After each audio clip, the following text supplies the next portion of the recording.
Hi, good morning. Well, today I couldn't get anything going to Mexico for some reason. So we're going to bounce back up into Cuba. We're going to do a stack mission. I got two right here, and we are heavy today. So I've got 393 and 162. Our first stop's going to be right here. And then we'll zip over here to this airport. So I believe everything is ready to go in the plane. 555 pounds and a Cessna 172 is going to be loaded up, so let's get over there and see what's happening. Transporter from dispatch. I see you ask for a cargo mission. The ground crew is waiting you on the parking to load the crates.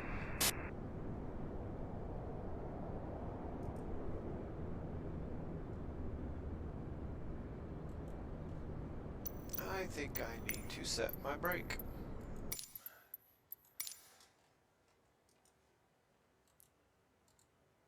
Transporter form dispatch. Loading cargo. Please stand by.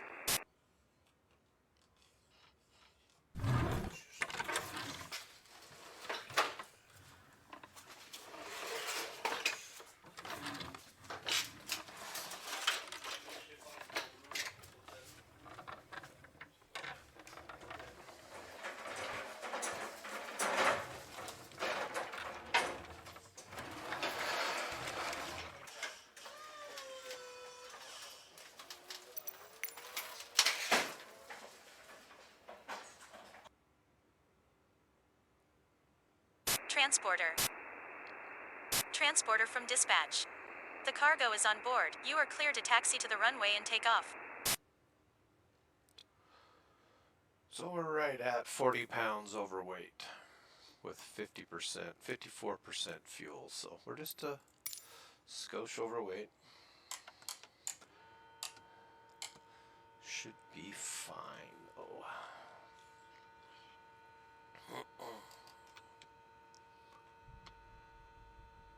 Oh, should yell out the window clear.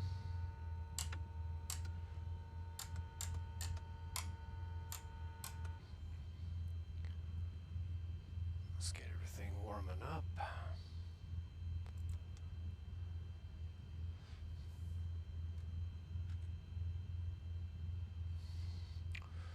Looks like our weather's pretty much the same as it was yesterday.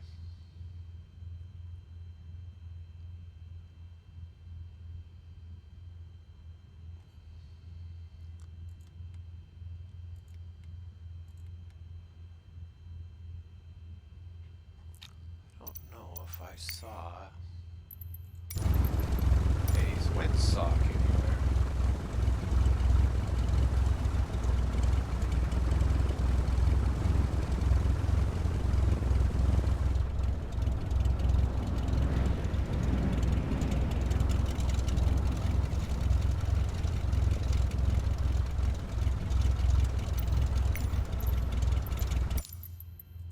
Do not see a windsock. Let's see if there's a...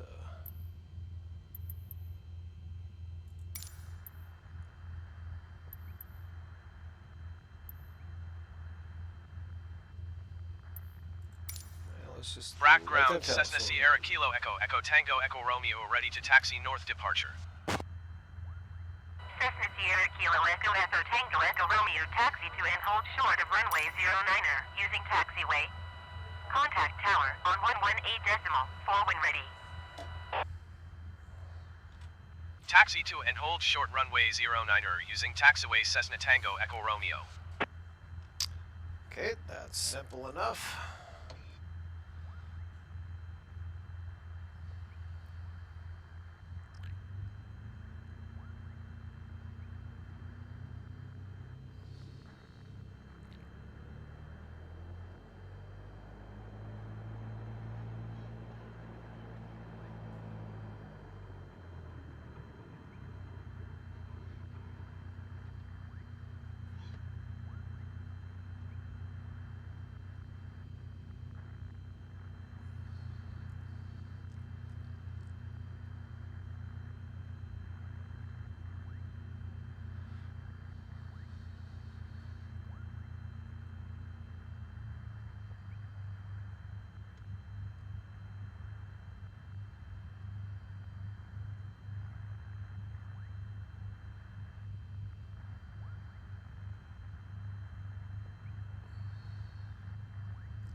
Brack Tower Cessna Sierra Kilo Echo Echo Tango Echo Romeo ready at runway 09er north departure. Cessna Sierra Kilo Echo Echo Tango Echo Romeo altimeter 29er decimal 9er 4 wind 072 at 7. North departure approved. Cleared for takeoff runway 09er. Cleared for takeoff. Cleared for takeoff runway 09er Cessna Tango Echo Romeo.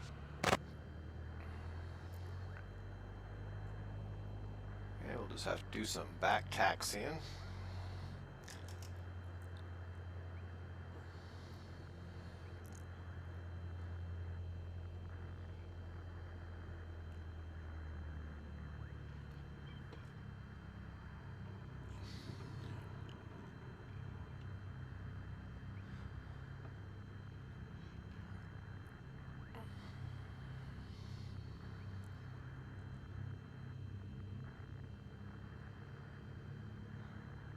Let's see, we have 149 nautical miles to our airport. So depending on our winds and our weather, should be about an hour and a half.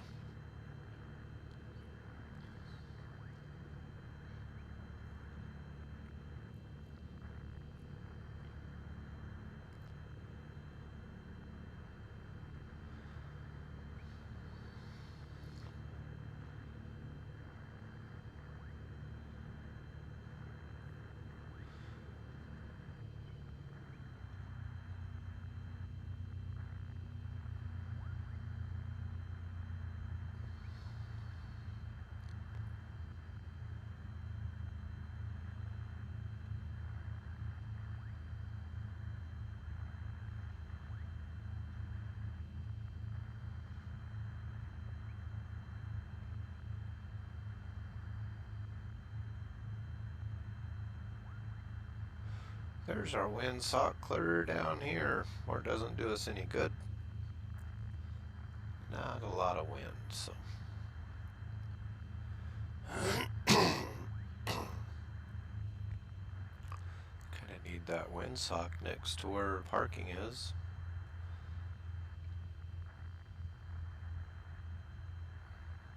But you got a control tower, so it really don't matter. They're going to tell you what to do anyway.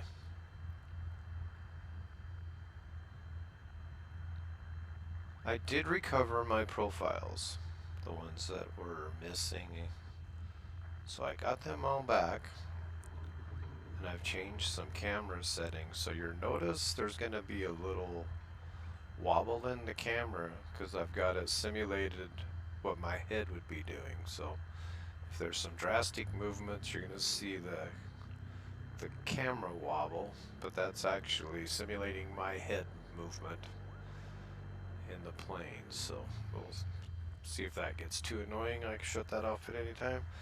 Okay, we're ready to take off. One notch of flaps, all my lights are on. My heading is set. I have that in. We're good to go.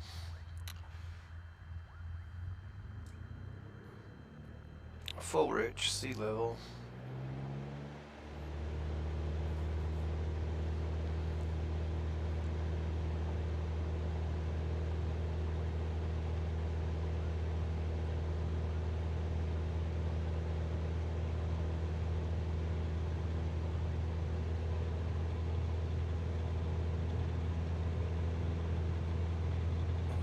Rotate.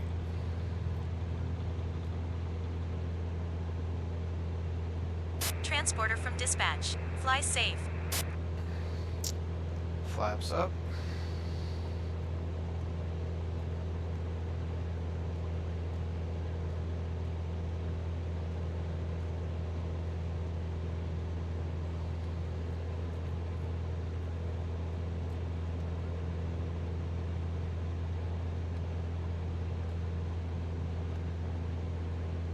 Cessna Tango Echo Romeo, continue for north departure.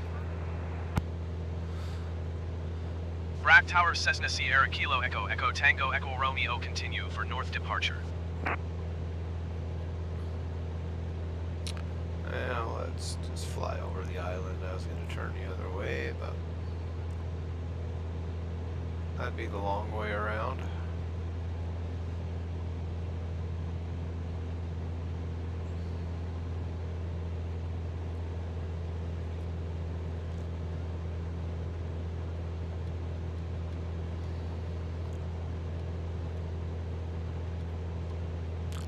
Yes, it looks like weather is going to be a factor heading this direction.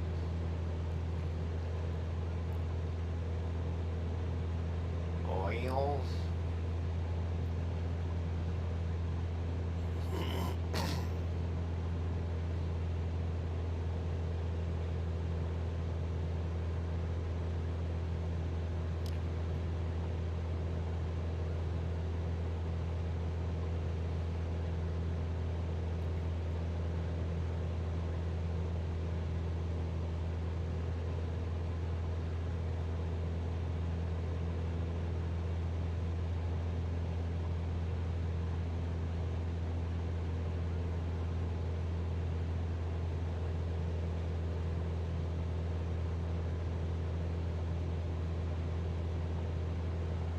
Let's see if we can climb above them.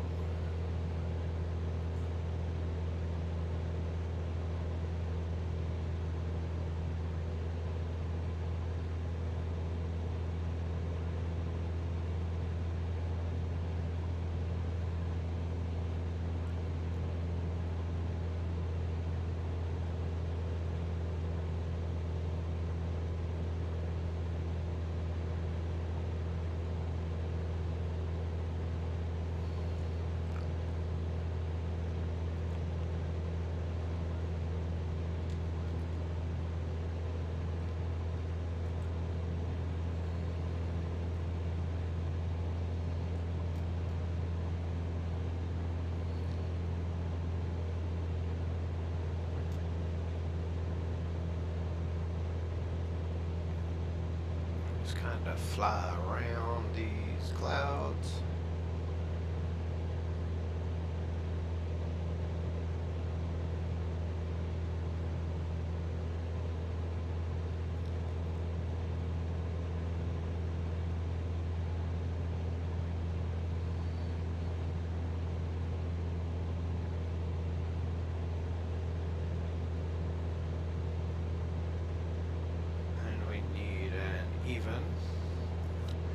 Number plus 5, so got out of 4. Don't think that's going to be enough. Let's try 6,500 feet.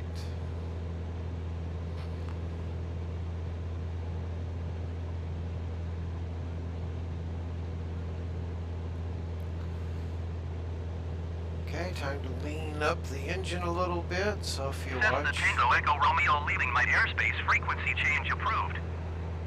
Okay, have a nice day. Rack Tower Cessna Sierra Kilo Echo Echo Tango Echo Romeo frequency change.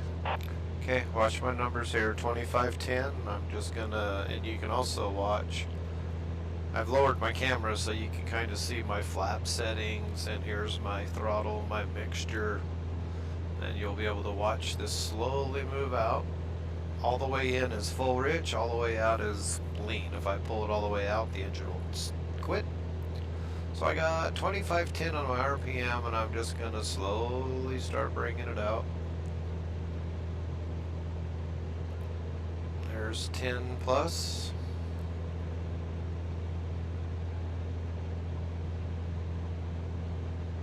So we're at 20. 30.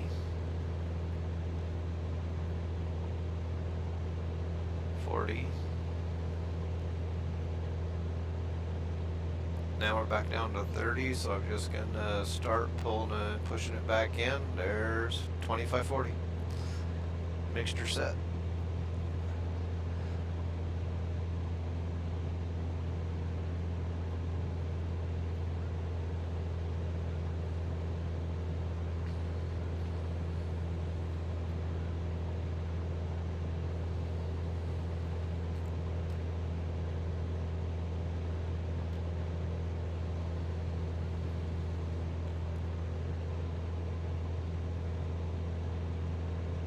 do have a 9-knot tailwind, so that's going to help us a little bit.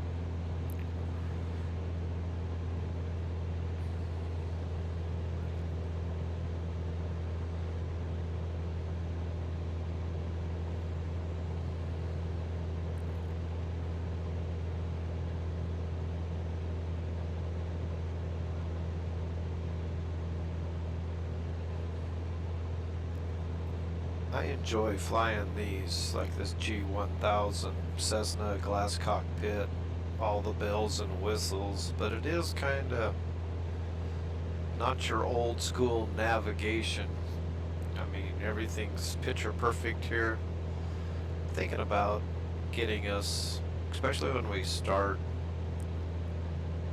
doing some bush flights into mountains and that, getting an old school just analog gauges like these right here at the bottom, and not having these fantastic things available to us. I never learned how to fly a plane with these, so a lot more work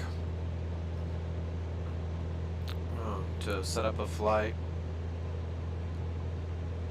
So it might be fun to kind of dabble back and forth in old school navigation, bouncing, no GPS, you just bounce from VOR to VOR to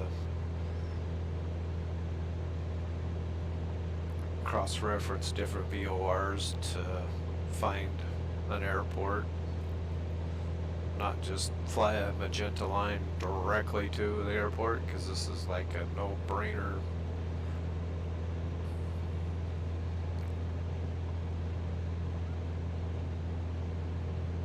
It's a whole different style of flying, because we'd take off here and just roughly figure out our winds, go a certain direction, probably couldn't pick up the VOR here, and who knows what kind of VORs are in Cuba. United States, we have a pretty good, I've never flown internationally using VORs.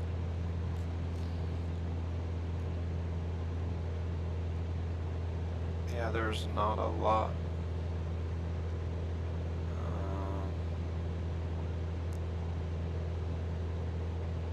Largo de Sur, I think, is where we're heading.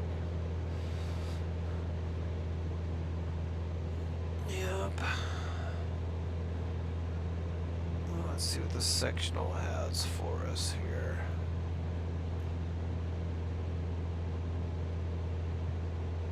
Yeah, there's a VOR on site, so we'd have to fly that VOR. Actually, we can play. Let me tune into the VOR. That VOR is 112.1.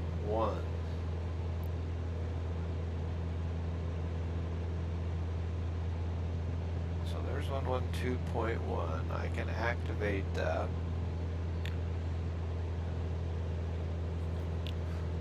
Then what I want to do is I'll do my, no we're not, we're going to fly my heading for now. And I could swap over here.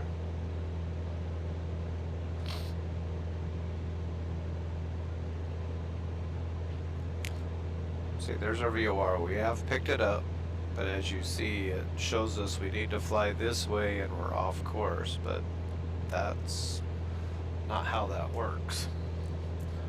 We can tune this any way we want. So it's not like the GPS where it flies direct. It's, say we want to pick this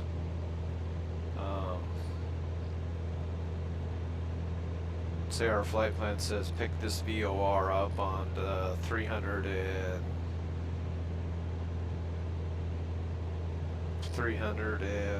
I don't know.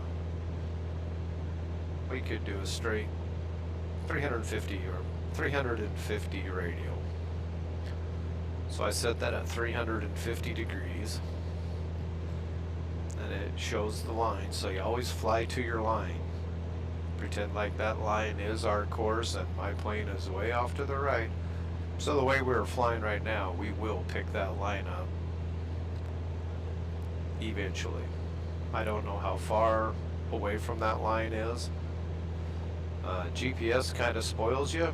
It'll make it tell you you're 8 miles away from your course. VOR, I have no idea. That could be 10 miles, 100 miles. So what you do is you'd want to pick that up as soon as possible. So you would fly. I mean, you could look at the sectional and kind of know we're only going to be 10 degrees off. But to pick that up as soon as possible, you're just going to fly a 300 degree heading. So we're flying 50 degrees difference.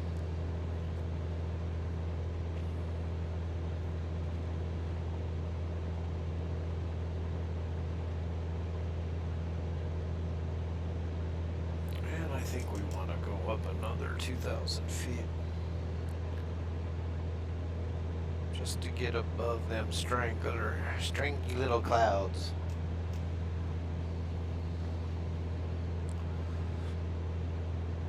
So now all I'm doing is watching that green line. It is maxed out. It is far to the left as possible. As I get close, that line will slowly start creeping towards my plane. When it starts moving, then I will start turning my course to intercept that 350 degrees.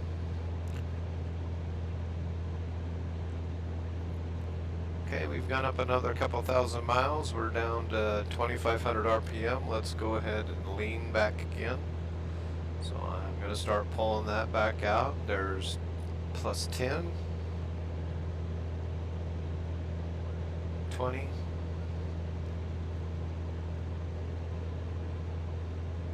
back down to 10. So I'm going to push back in until I see 20.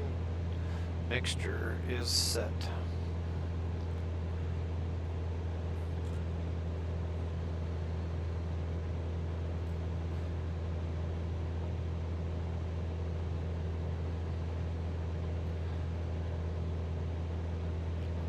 This one's kind of easy because we're just going direct to a VOR in an airport, so it's kind of simple. But if you're doing it cross country, then you just go VOR to VOR. So we'll fly to this VOR. When we reach there, we have another one. Sometimes they're within reach, sometimes they're not. You just start putting them little paths of VORs together, and you eventually, if things are easy, you have a VOR at your airport. A lot of airports don't have a VOR sitting right at their field.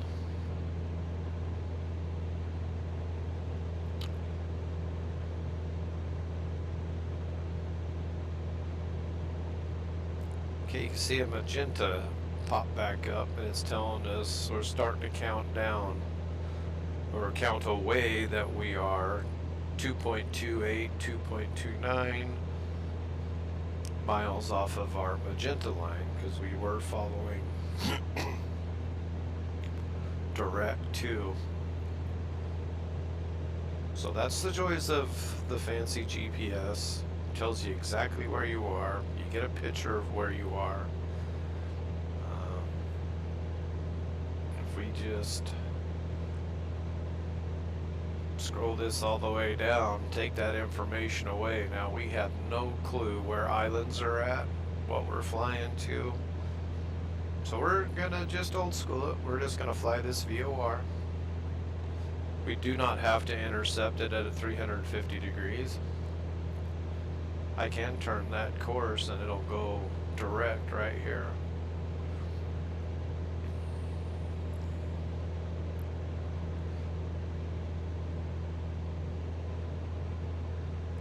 I just kind of want to show you how we're going to intercept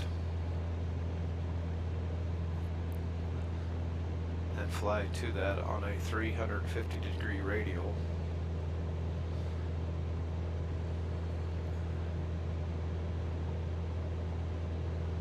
Okay, 1,000 to go.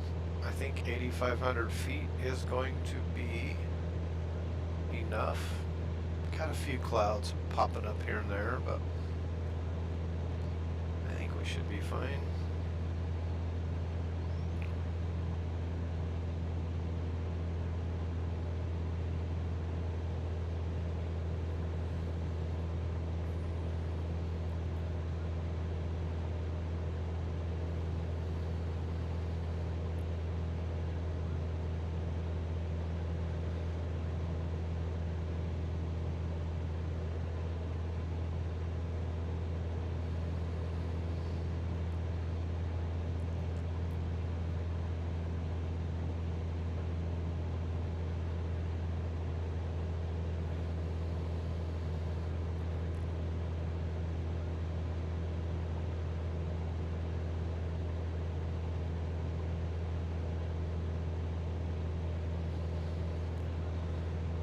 At least flying this way, we got the exact tailwind, so.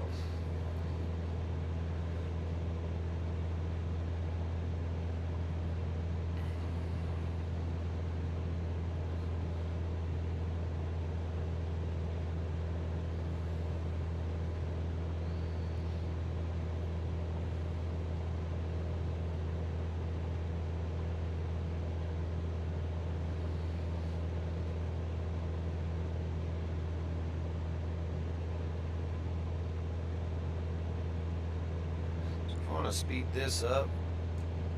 I thought we would get to it by now. We can just slowly move our needle back and try to find where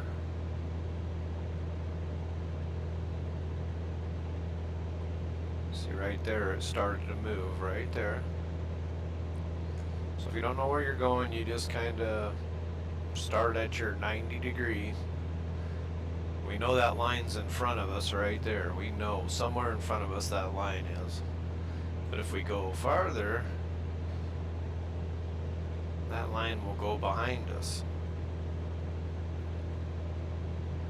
So if we want to come in at the 120 degree radial, we've got to turn the other way because now we're actually flying away from the 120 radial.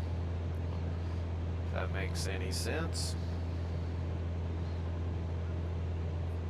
Because you can see a little arrow. We're flying away and we're flying to. You can see this little arrow. This is the direction, and there's an arrow right there. If I move it, now it's over here. That means you're flying away from that radial. If it's there, you're flying to the radio. So first you identify what this is telling you. We're flying to whatever direction we're pointing. If it's this way, we're never going to intercept the line because we're flying away from it. So once you have that picture in your head, okay, that tells you we'll eventually hit that radial. So you just keep tuning in, bringing that. Because I have no idea what radial we're going to hit when it starts moving. There it goes. One more degree, one more degree, one. Okay, we're on the 331 degree radial. Now if we continue, we're going to fly right off of that radial because that line points directly to the airport. Now if I don't change my direction, that line's slowly going to slip away and you'll see the plane on the left side of the line. So if I just hit my nav button, the same button we use for GPS magenta line, hit the nav button, but now we're using the VOR. Hopefully it's not going to do the... No, I thought it would...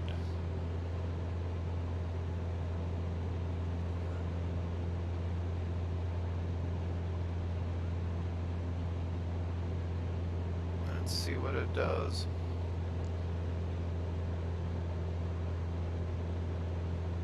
Okay, it's just doing a little, as I say, where are you going? There we go, we're fixed on our VOR. goes directly to that island.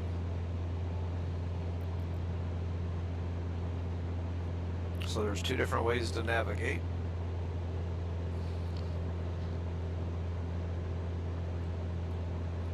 Now with this one, we have no clue.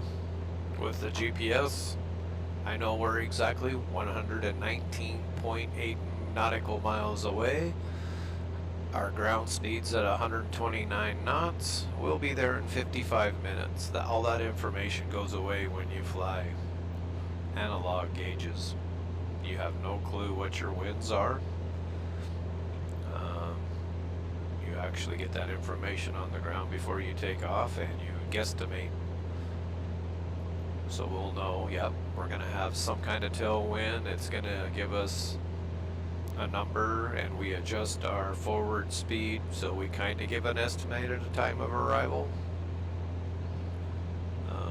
But it's all just done on the ground, and you fly it, and you double check it as you go, because you'll write down how many minutes it takes between VORs, and you write your time down when you take off, and it's kind of fun.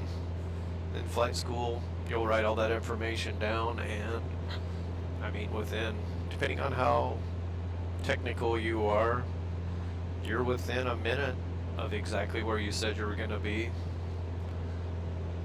That is, if your winds don't change. If your winds change, you can really mess your day up. But then you know, if you're 2 minutes late for your waypoint, then you know if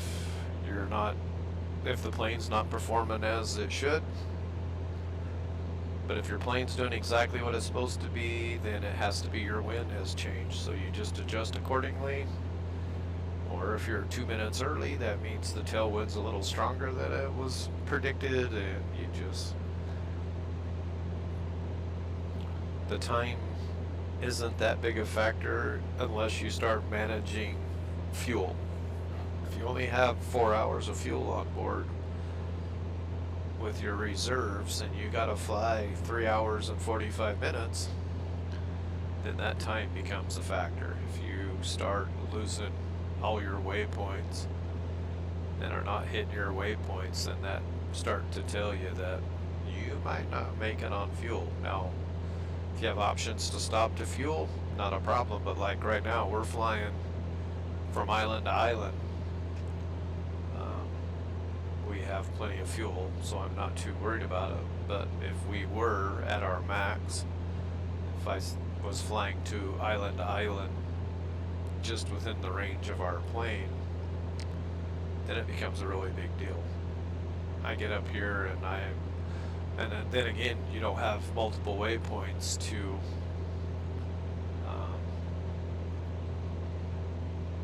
find out, because there's no multiple VORs over the water right here. We have no chance to stop for fuel. We have no way to cross-reference. So it's just kind of, that's when technology is absolutely amazing tool to use. Now that we're at the cruise speed, let's go ahead and do our final mixture. We got 2650, there's 10 more.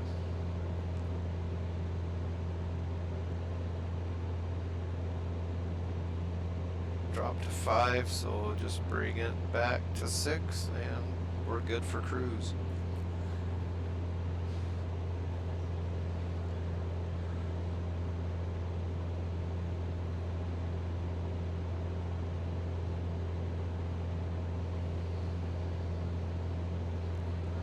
So yeah, if we get into a plane that doesn't have all this fancy stuff in there, we will, well, it'll be a lot more work for me, because I'd have actually sit down with sectionals and plot our exact course.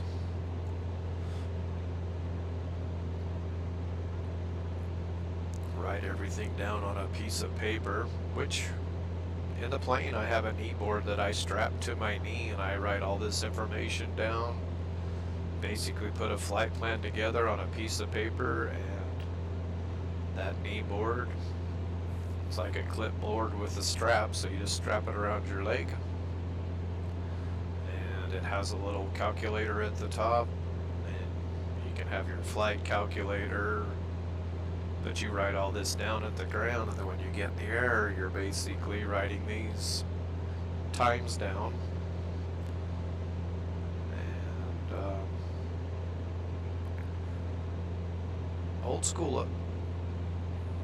It's still in my bag. My flight bag today still has that old school clipboard and all my fancy little toys. Have a flashlight up there, have just your little to-go bag. It's all prepared.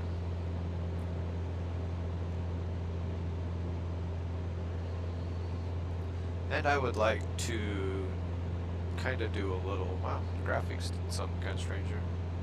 Do like a flight school. Be a, what would it be? A CFI is a certified flight instructor, so I could be a UFI, an uncertified flight instructor, so maybe I could talk someone into coming over and actually learning how to fly a plane on the simulator. Someone that's never flown a plane on a simulator. That might be fun.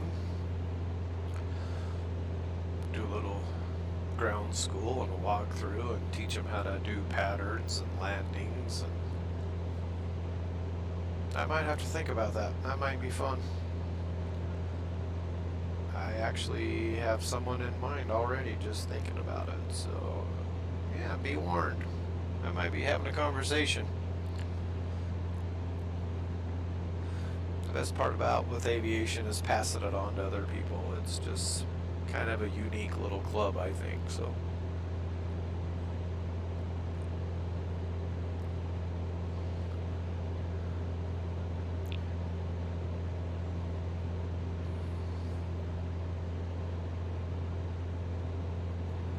well, should we go back to our GPS line, because, well, I could just fly this. The information's still in front of my face. Now we'll just fly it like this.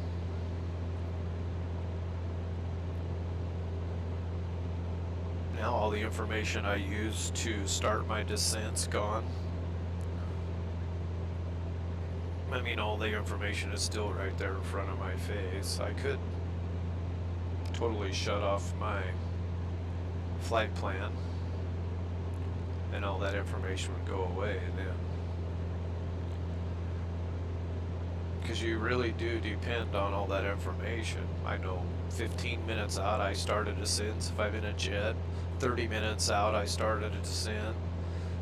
You use all them tools to your advantage. When they're all gone, I have no clue when to start my descent. Visually, I can't see no island in front of us. With the cloud cover, I may not see it till I overfly it. So this is just a simple, so yeah, it shows us going right there.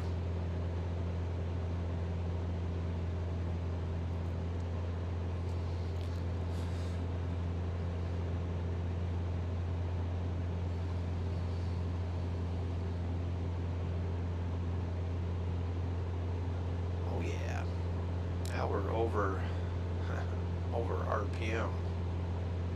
That's pretty cool. It's over RPM at 8,500 feet. There we go, we dropped her back down.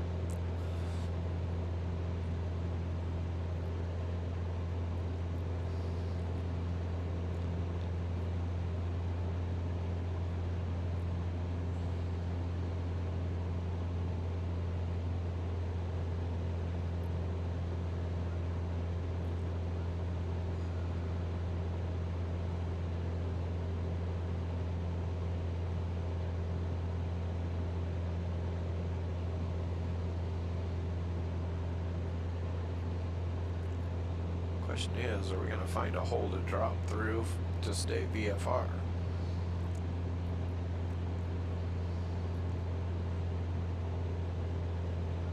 We've got 99 miles to go. See, I'm cheating. I just look down there and I know exactly. If I didn't have that information, I would probably drop down right now get below the clouds so I never lose touch with my visual. See, having a nice cockpit like this just gives you so many advantages. I know my tailwinds, I know my times, I know my distances with just a glance down at my dashboard. Boy, you take that away, them are some valuable tools to make a nice, safe flight. When you compare to the planes today than how they were 70, 80, 90 years ago, which you'd be surprised, there's not a lot of new planes. I mean, your millionaires and all that might have some new fancy planes, but like this plane, there are still a lot more old school 50s, 60s, 70s Cessna 172s flying today than this nice fancy brand new G1000. I bet there's 1 to every 10, so you go back to that 1977 172, there's not a lot of changes. Analog dash, that's how they were. There's some improvements on the fuselage, but it's still basically the same plane. And it was fancy compared to the generation before that. Generation before that, you had maybe a speed indicator and artificial horizon. Maybe 1 or 2 gauges, 3 gauges on your dash, that's all you have. Then you get all these other fancy gauges, then there's just steps up in generations on how your plane advances. Pretty soon the planes are just going to be, I don't know, your imagination can run wild. Go into the Jetsons to where you just push a button and the plane automatically takes off and lands at your apartment.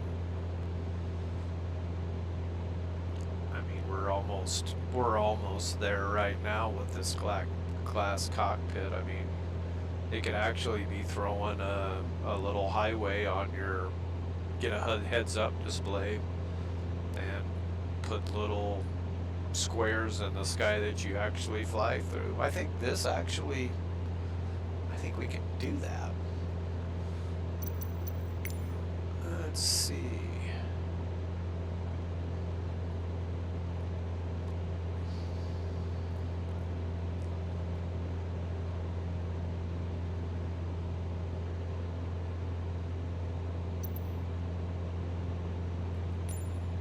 What does that do? Oh, okay, it puts a little pin.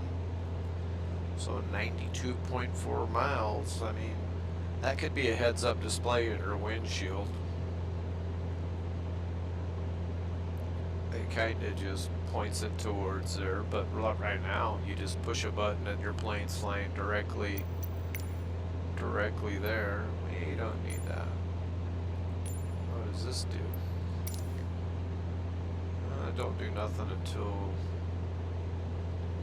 we get close, maybe. Landing and taxi guides. Let's see what a landing and taxi guide. I know what the taxi guide does. That gives us our little blue arrows on the ground to follow when we're taxiing. Let's see what it does in the sky. It might just gives us little targets to hit.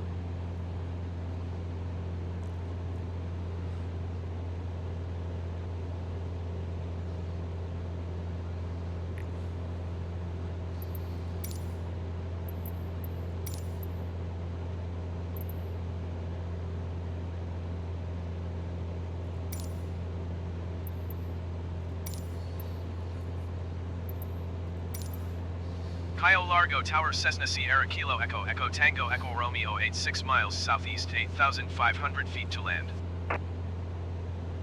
Cessna Sierra Kilo Echo Echo Tango Echo Romeo Cayo Largo Tower. Altimeter 29.9er 7 wind 0 83 is tree. Fly left traffic runway 12.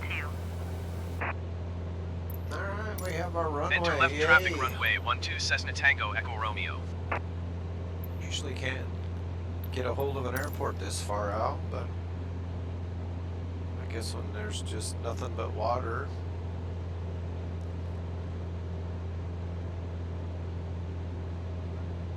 Well, I gotta get me some more coffee, so we'll just cruise for a bit.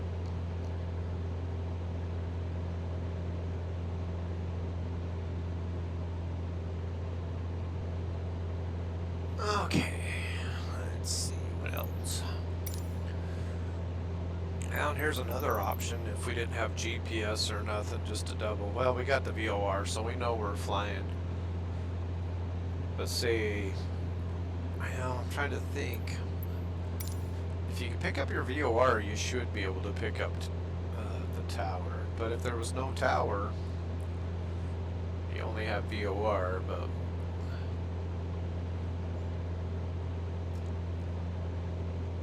I mean, you can always call for direction, but that means they would have to have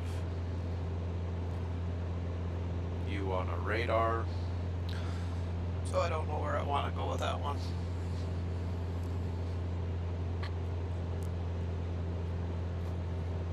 Let's see what our second.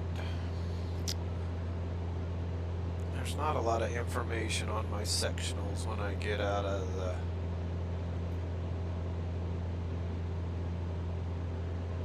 So what's our second one?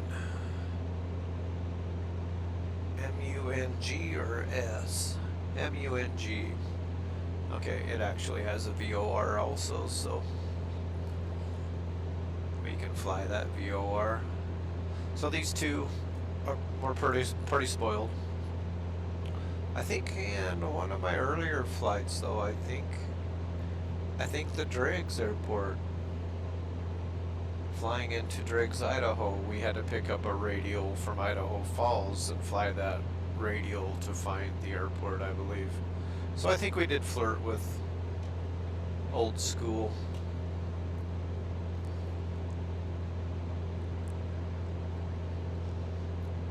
Navigation. So yeah, these two are pretty easy. We could just basically use our GPS on this. But I didn't fly so far. It shows us 4 miles off. 4 miles to the left of my magenta line, so there's our technology again. I should actually be 4 miles to the right.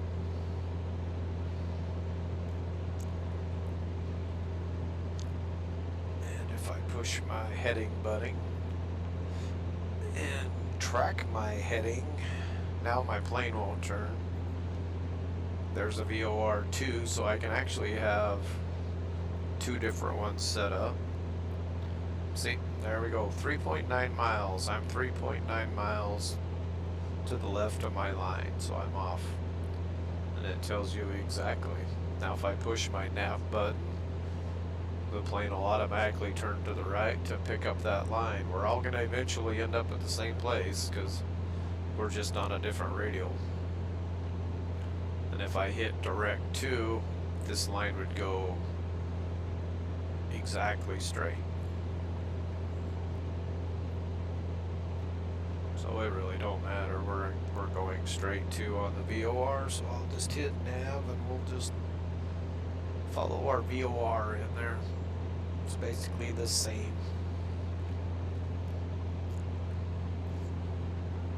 And again, there's so much information.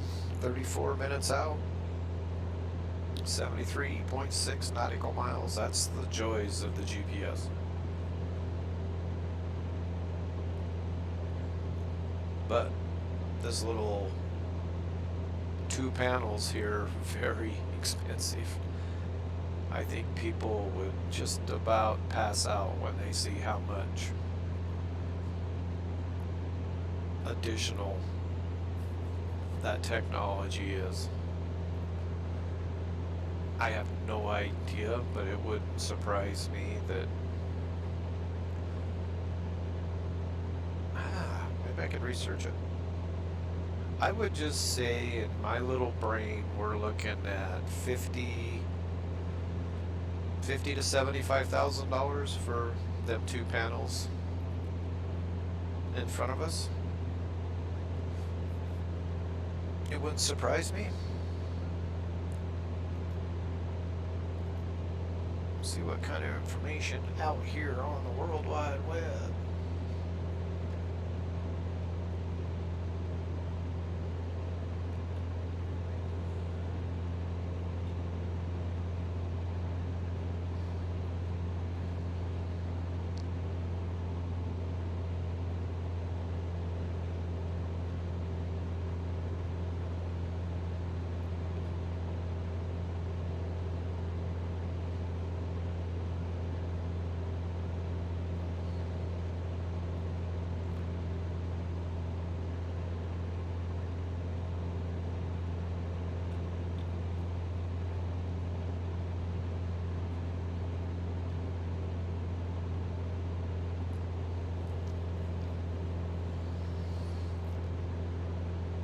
Well, I was way off.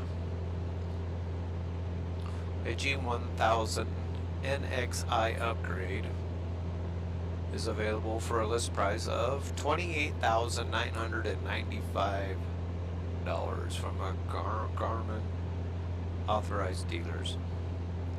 Installation and hardware charges may apply.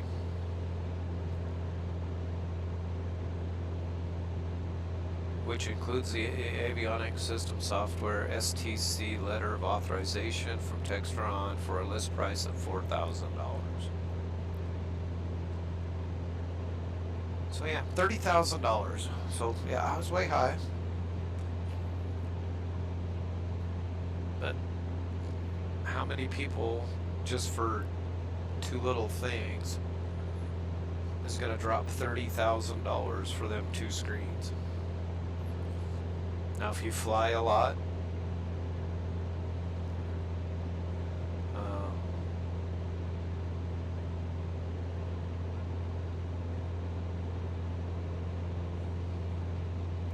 the safety factor, the convenience,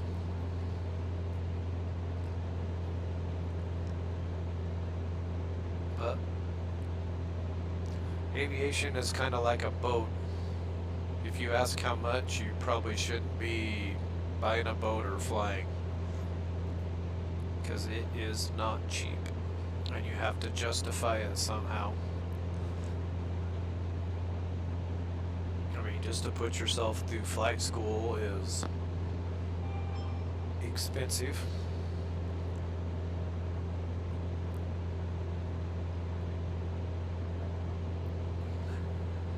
Of course, there's just one step after a step after a step after a step, and every step is a lot more expensive than the step before. So getting your private pilot, I don't know what it would cost today. I got mine back in the, when did I get my license? In the 90s sometimes. The planes were like, I think I could rent a 152 wet, which means fuel included, for like $36 an hour. Oh, what would an average cost now?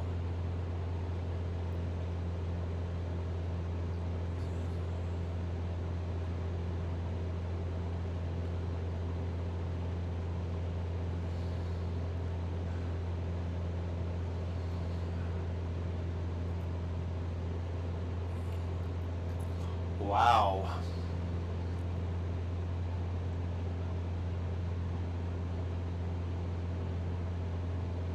Oh, things have changed.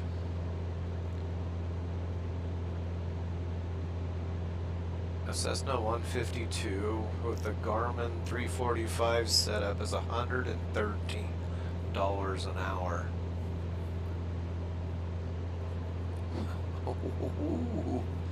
So you know you gotta fly 40 hours.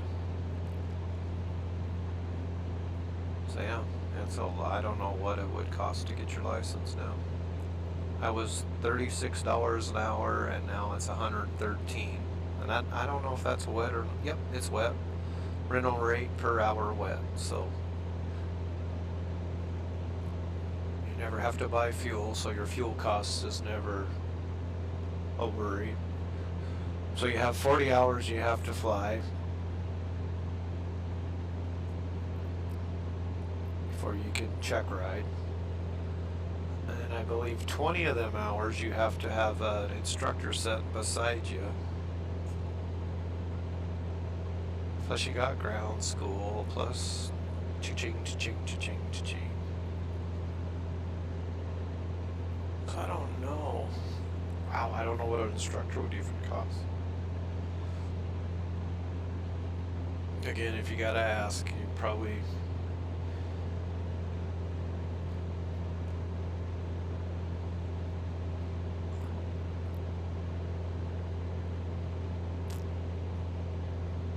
And then it looks like for a 172 with a pretty good, not a G1000 cockpit, but a pretty good cockpit, you're looking at $129 an hour. I think a 172 back then was $70 an hour. I know to upgrade to a 172, it was an expensive day. And that is pretty much the smallest plane you can fly. I mean, even a 172 really isn't capable of a lot. Not gonna throw 4 people in a 172 with a bunch of luggage and fly somewhere. You probably won't even get off the...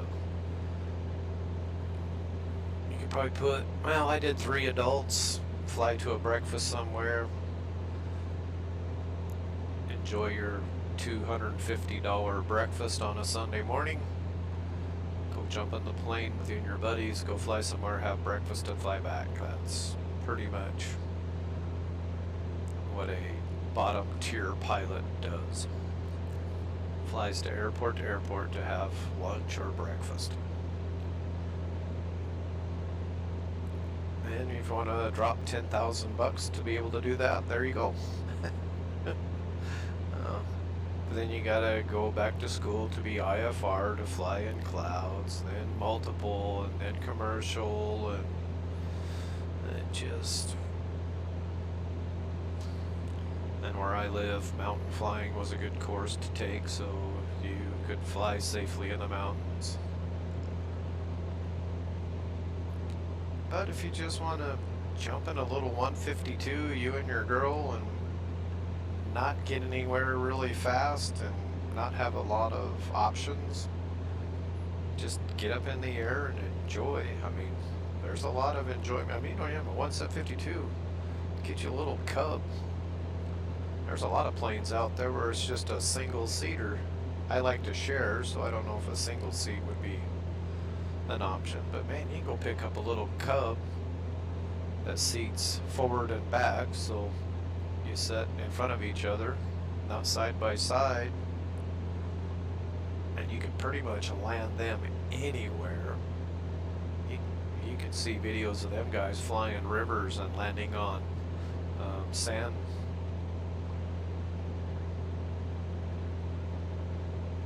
Right next to the river. So there's so many different ways, but to make any money flying, you have to have the commercial. I don't know. I think you can have your commercial without IFR, but that was always going to be my next step. Private pilot, then IFR. You have to be able to fly your plane safely, and if weather moves in on you, you need to be able to know. I know enough to watch my gauges and that to where I think it's fine, but to actual fly IFR, I probably do 70 to 80% the correct way, flying my simulator. But you really need to know it. And to be a safe pilot, it's something that I think should be the very next step as soon as you get your private. Don't even stop, just keep on going.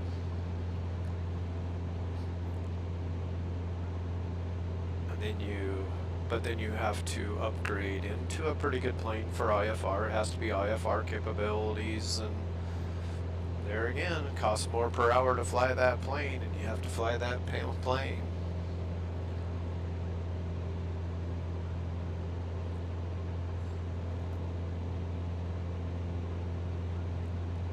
It's just got to be something you love to justify it.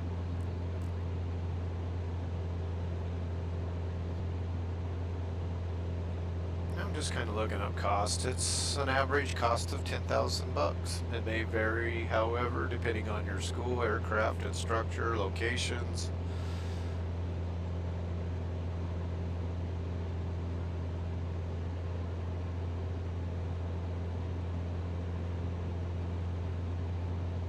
Doesn't look like much change. Still 40 hours.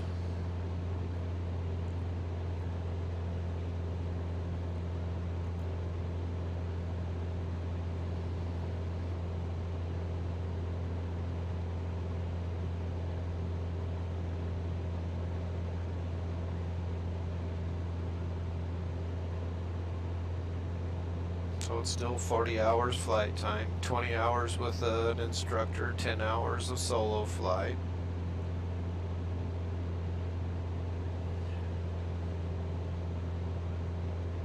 So you have to do a 50-mile solo cross country and 150 cross country with 3 full stops, 3 takeoffs, 3 landings. 3 hours of cross-country flight training, 3 hours of night flight training, 3 hours of instrument training, 3 hours of prep and practice tests. Then you got to do your FAA written exam and an FAA check ride. So if you were to go through school with this Cessna G1000, 55-hour private pilot, $15,398. If you did just the bare like a Tomahawk, I believe that is doesn't show anything. I think that's a Piper Tomahawk. You're looking at $12,000.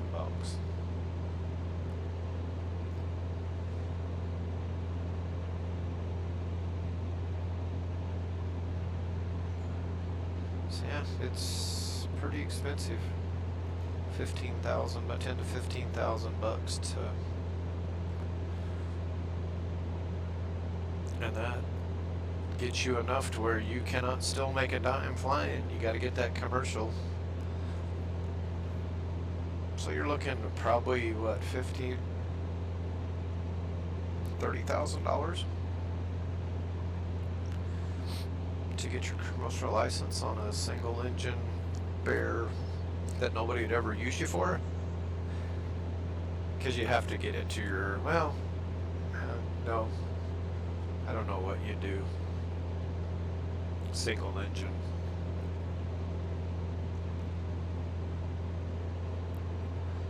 Because you definitely have to jump up and do multiple engine,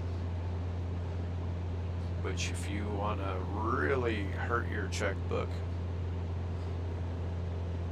let's see what a rental cost on a Beach Baron. You're probably looking at $300 to $500.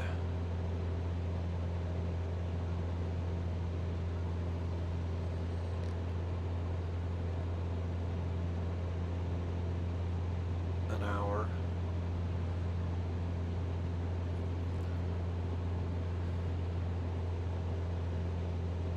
Oh, wow. Okay, I was way off on my... Jeez Louise. See, this is why you...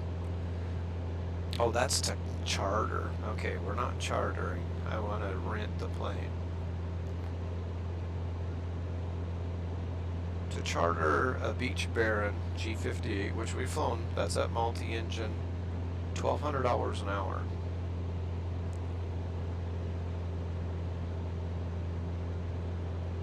But I just want to rent one. Let's see if they ever get down to a rental. Wow, that's expensive, $1,200 an hour.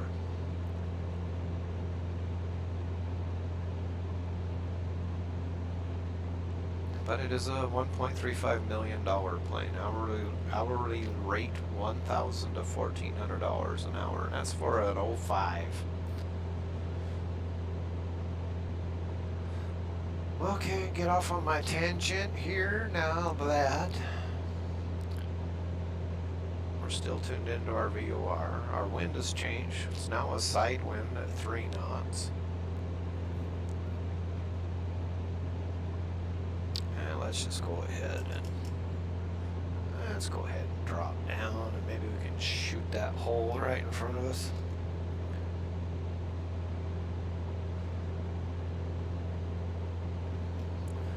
Bring back our throttle so we don't overspeed.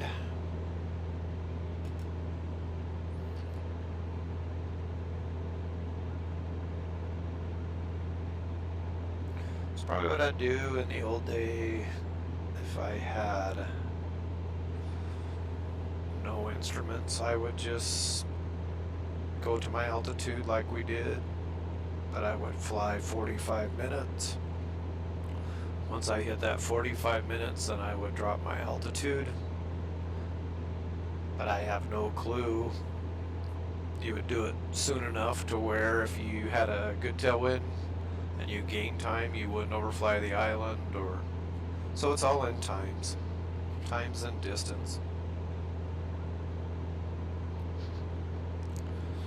Even though I got something that says we're 13 minutes out, I would have just reversed it. We're gonna do that. We're gonna get a plane that doesn't have all this fancy stuff, and it just adds so much work. I mean, this is so easy. I just jump in the cockpit, put my thing in my flight plan, and up we go, we fly. If I don't have this, I would just have to sit down and do a little work before we take off. And, I mean, we're not going to be so technical like the real world on exact winds aloft and times, and it's kind of fun to go back and look at all your flight plans that you've done. But if you follow a flight plan, I mean, you got to be pretty damn close, because you're telling someone this is where you'll be at a certain time, and if you don't show up, they're going to go back and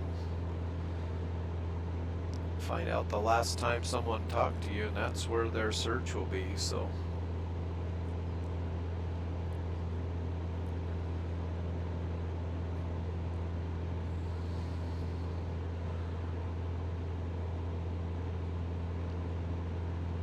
but we already know that we're going to do a left downwind to runway 12.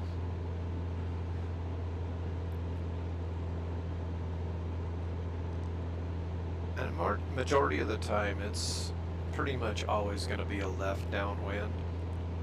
That puts your runway out the pilot's side of the plane.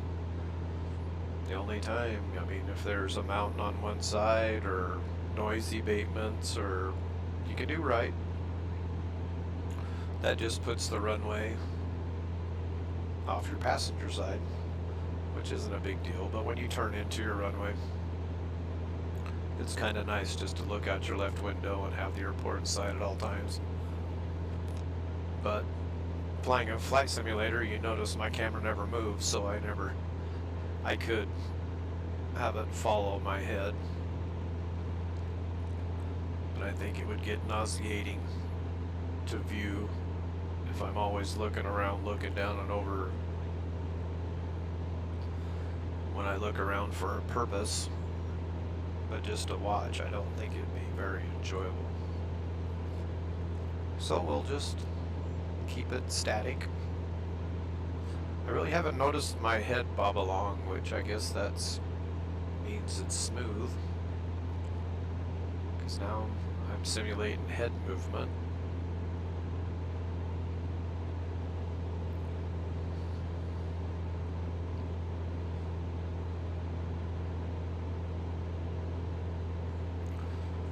So as we go down, we just need to richen everything up a little bit.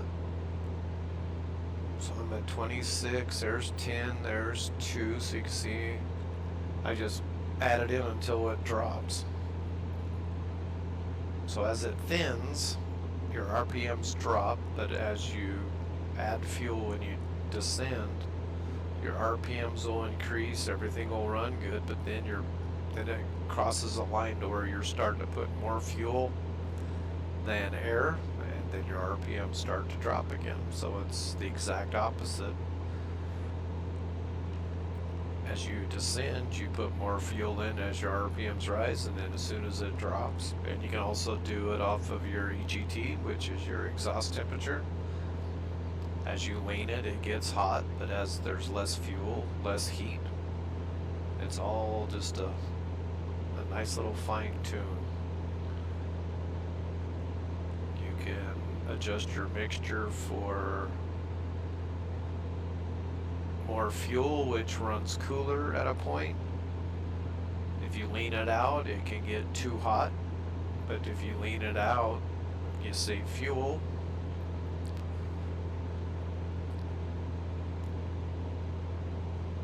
That's why when you jump in that DA62 and everything's taken care of, you just set your percentage and you fly.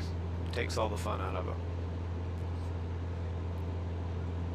And them are water-cooled engines instead of air, because these are just air-cooled.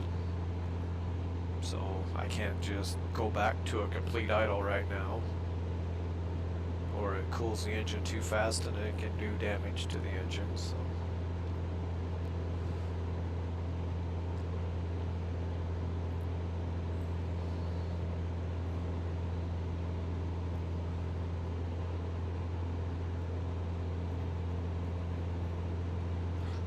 And another big cheat is the actual autopilot.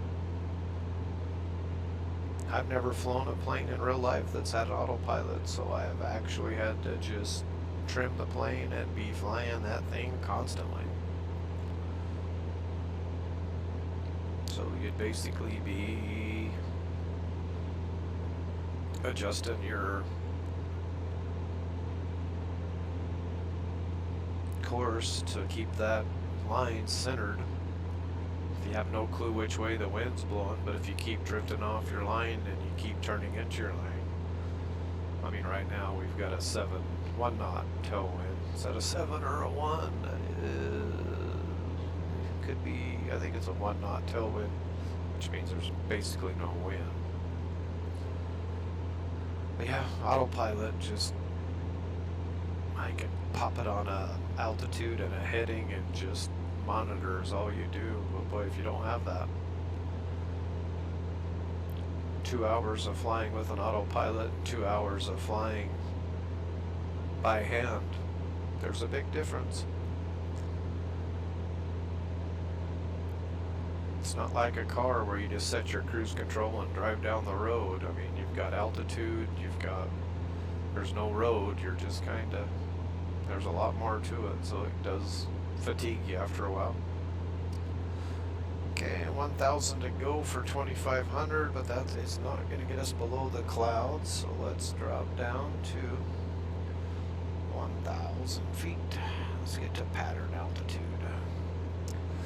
Do not have a visual on the island yet, so I don't know how far. If I look at my dash, I know exactly, but I'm not gonna. I'm looking at our sectional. It's a long, skinny island going east to west, so there should be plenty left to right to see. Not so much. And we're kind of in the left from center of the island, but our VOR needle's going to take us right to it, so.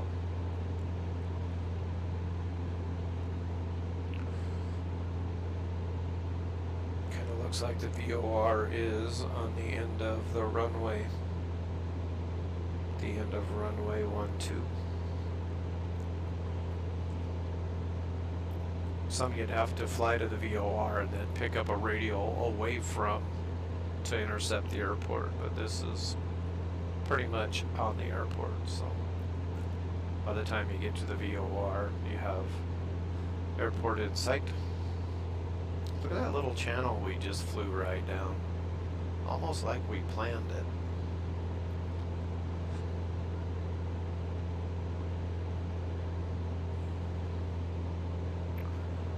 airport down a little bit. Our RPM's at 2650. Let's add a little fuel. There's 2660.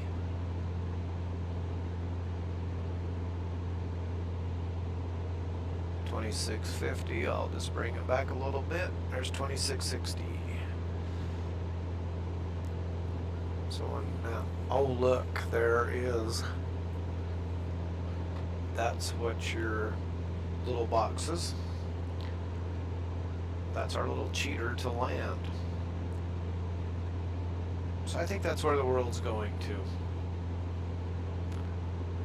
Technology like that will pretty much put people in the air without even thinking about it. Oh, and I'm breaking the law, I'm in the clouds.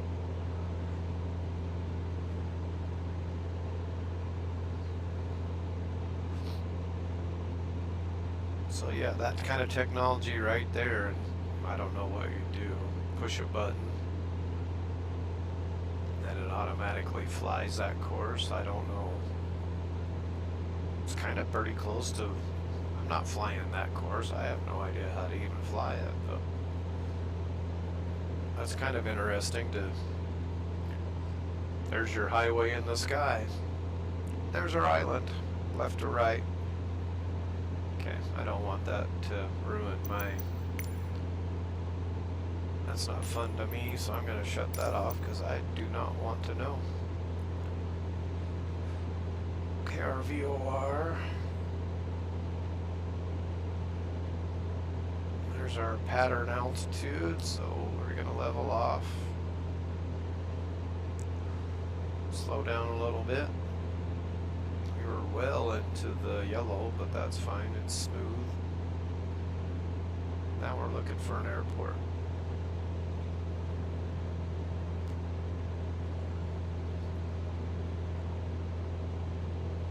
Let me refresh my memory. Fly left traffic, runway 12. Left traffic, runway 12.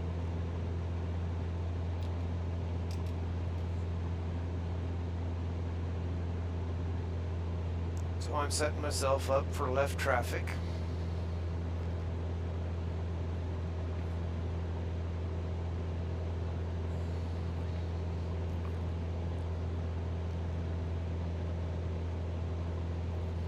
And then I'm going to take away my, and put my cheater.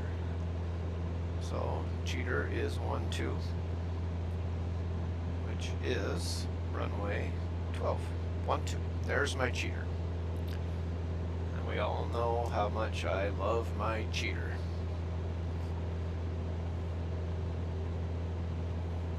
So we want to make left traffic, so I want the airport on my left-hand side, downwind. I still have no idea where the airport is, but well, that magenta line keeps popping up. See, I'm within 1 mile. Oh, nope, I'm a mile away, so I've already crossed my magenta line. So let's go ahead and slowly turn.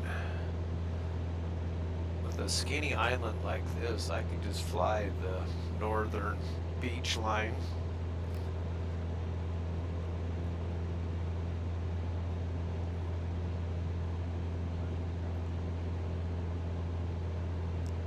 Beautiful day, look at that water.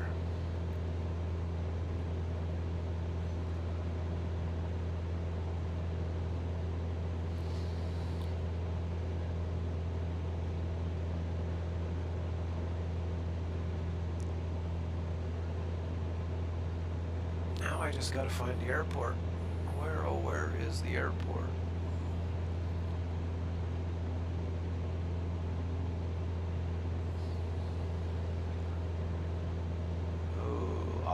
Blue, baby blue, look at that water, how nice is that?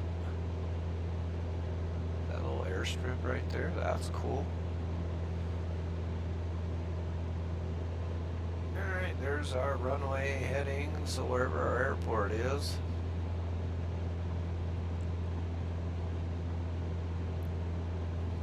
let's say that line right there is our runway. So if I fly this cheater, there's my runway. Well, that was easy to find. Right on top of it. So we're left downwind. Let's just go full ridge. Start slowing the plane down. Landing lights are all on. Everything is good. Midfield, do our gumps. Don't have gear. Don't have undercarriage. Mixture's rich. Prop have nothing to do. And safety is our seatbelts tight, doors closed, windows closed. There's our gumps. Midfield.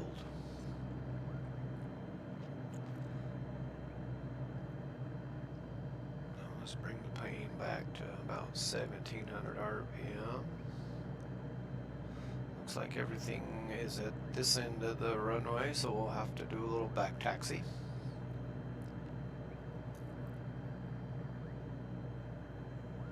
One notch of flaps. Add a little power.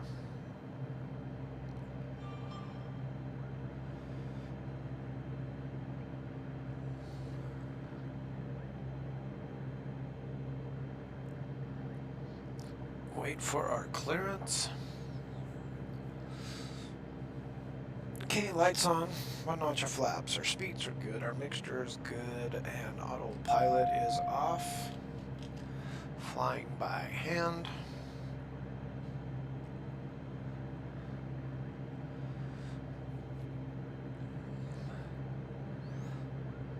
Now I'm just going to bring back the throttle a little bit, and that will start our descent.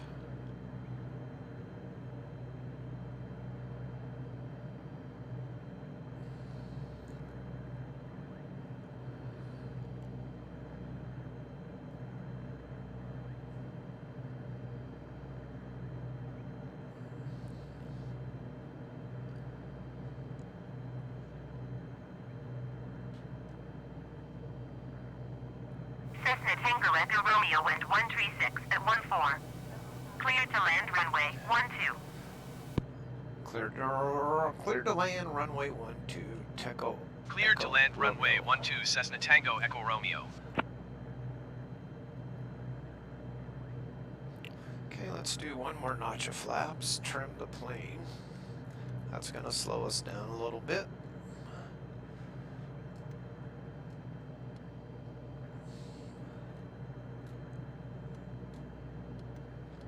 And even a little less throttle.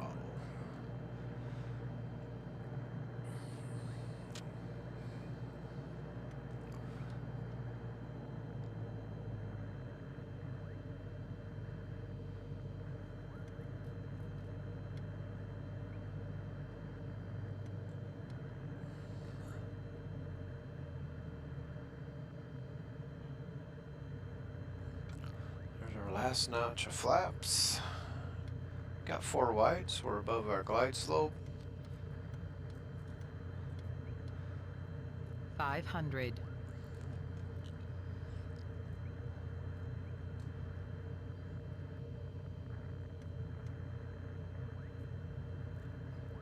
Let's see if we can't land before that first taxi.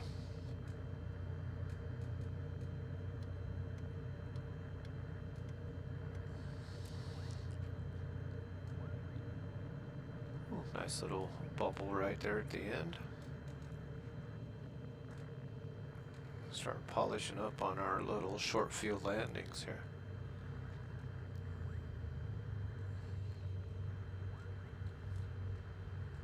Transporter from dispatch. Nice landing. Go to the next Cessna parking and Tango put your Echo parking Romeo, brake on. turn next I'll be in taxiway. touch. Okay, we landed well within our 1,000-foot mark. Okay, let's clean the plane up. Flaps coming up. Turn first taxiway.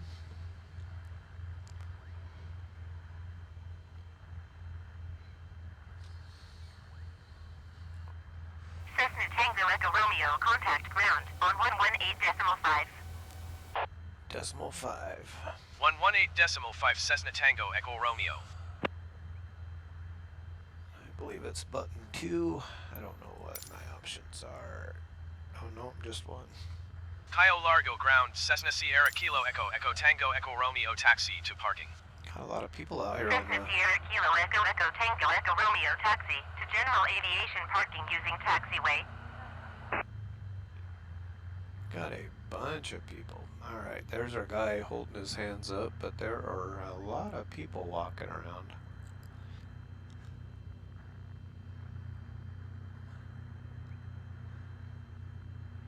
Cessna Tango Echo Romeo, Oh. please acknowledge. Yes. Taxiing to general aviation parking using taxiway Cessna Tango Echo Romeo.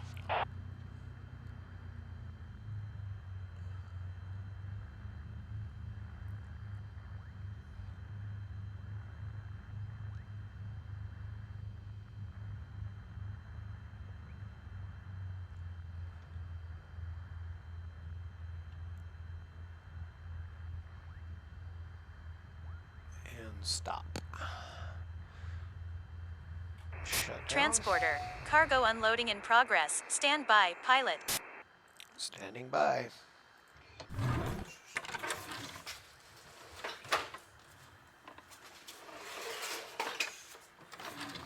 Okay, we're not going to restart. We're just going to readjust and get going again.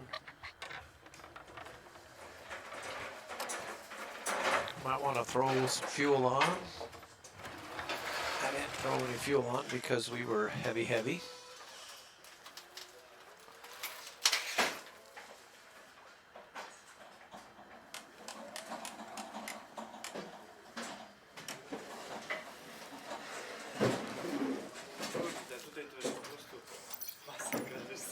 Takes them so long to unload a plane, don't it?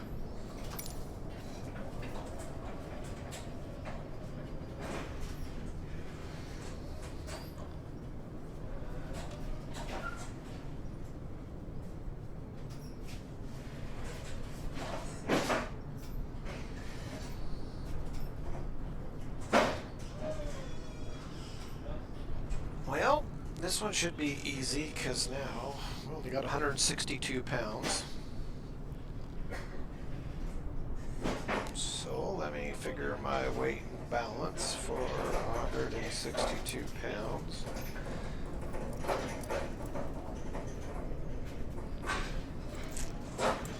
That's pretty easy. Basically just going to throw 162 pounds right next to me. Transporter. Another cargo mission well done. Thanks and see you soon. Okie dokie. We're just going to keep on trucking. Let's go ahead and get NeoFly up here. Gonna throw this one up there. Let's jump in the plane and actually load it. So I gotta get rid of all of these. That was my weights from my last flight.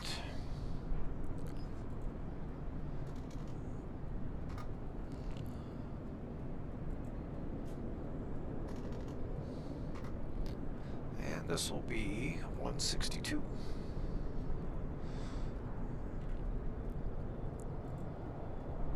Oh, I don't know why you do that.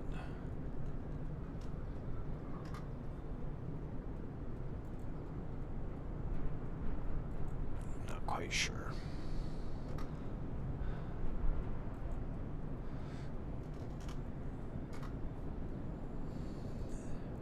Okay, there we go. 70 for the pilot, 62 for there. That shows us 50%. And I don't think, no, we're not. Wow, why does this glitch this bad? God, this thing. Really shouldn't go back to think the numbers would put in. But there's no way in hell we're overweight with 162 pounds and full of fuel. Sorry, we're not. Okay, we're gonna keep that because we can do 300 and some pounds with full fuel. Okay, so let's go to hangar. We need to buy fuel. Oh my hell, where's my plane? Right there. Oh, 336 pounds. $281. See, here's our maximum payload. We can do 867. 867. Take away our fuel at 336. So you can do 531 pounds. And we've got 162 plus the pilot. So what is that? 162. So we're good for 531 pounds. Take away 162.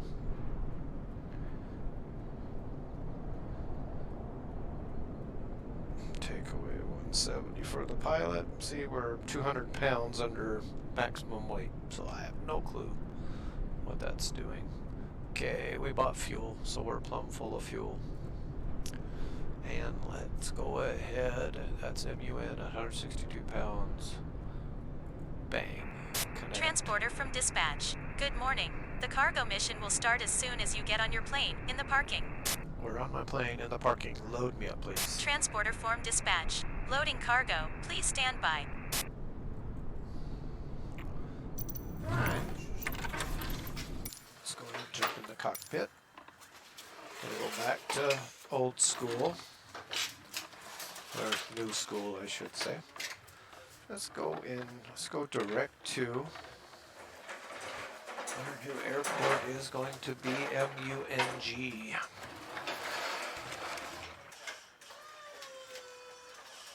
So we will do this.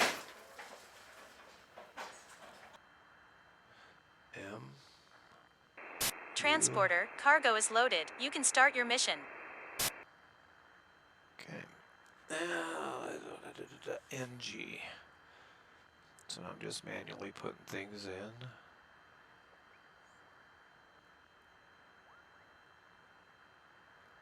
The knobs are old school now. Now it's you just push buttons. Get you a little keypad. So even this technology. Okay, there we go. MUNG. Okay, we're going to go ahead and enter that and activate. So there's our new. Now 69.8 miles away. Everything is good there. Let's go ahead and fuel pumps. Beacon nav lights. Full rich. Yell out the window. Clear.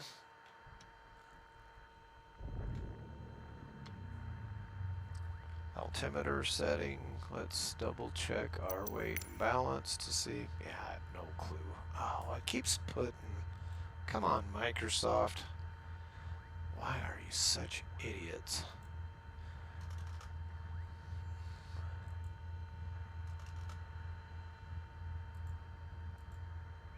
Yeah, this is just totally.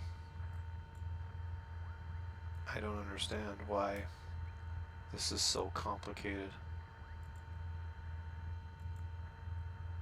I think how I had to do this last time was put a 1 there. God. I don't know how they test fly their planes and simulators, but they really need to. Okay, now we got a 1 in there. But there's no way we're over. It just keeps putting it in there. You guys are.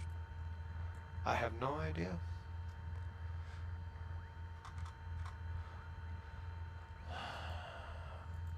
You can tell I get angry when things aren't how they're supposed to be.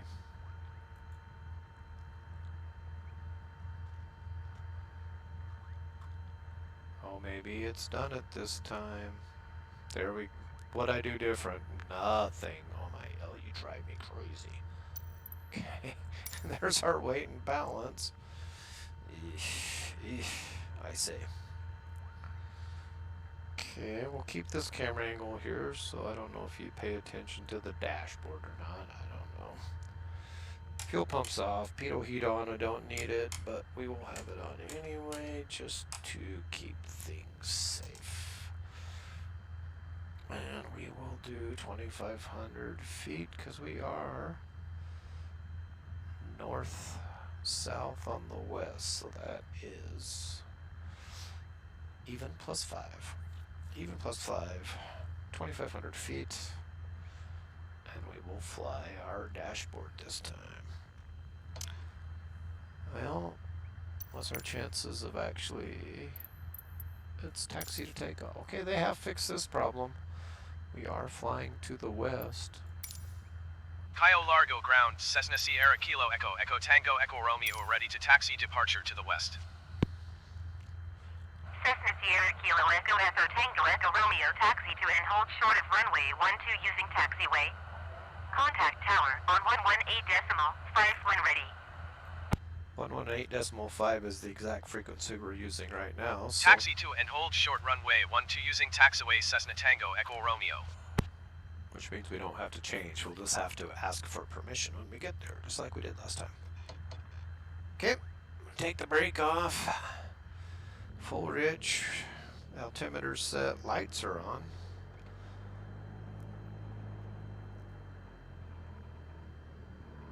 Just taxi our little way out here.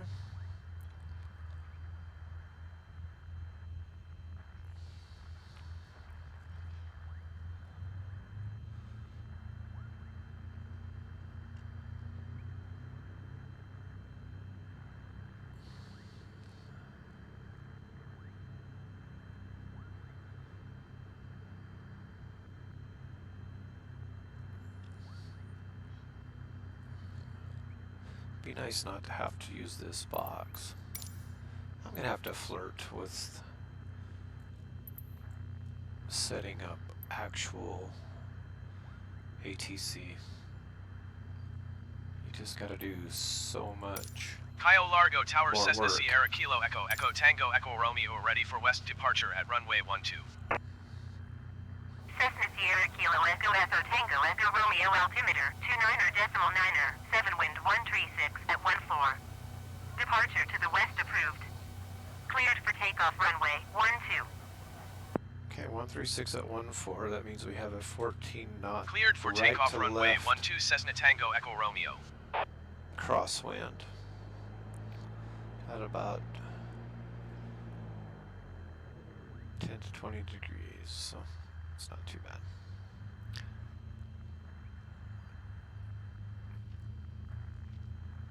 Okay, we're back taxiing again. Let's train for some short field bushland. We need to be, these are our 1,000-foot markers. These big white lines right here, left to right of me, that's 1,000 foot. We are going to be landing on smaller runways than that. So let's try to be airborne between them big ones and these smaller ones. I believe these are 500 feet. So it'd be really nice if we could be airborne by 500 feet. Because now we're really stretching the capability of this plane. But if we're going to be bush pilots in this plane, very underpowered, we need a lot more horsepower. And there are a lot better planes equipped to do that. But let's try it. Let's see where we can actually take off. If we could take off before the 500-foot mark, that would be great. Definitely have to be well airborne before the 500 or the 1,000-foot mark.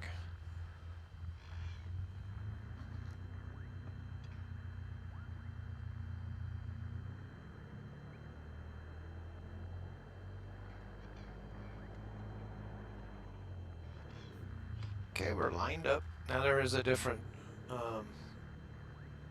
procedure for this. So I'm going to do 1 notch of flaps. I'm going to hold my brakes. I'm going to bring everything up to max. And I am going to rotate, get the wheels off the ground a little bit sooner, and then level off and then gain airspeed and then pull out on my climb. I'm not just going to I'm going to get the wheels off the ground as soon as possible with full power. So brakes on, full power. Full power up there, release.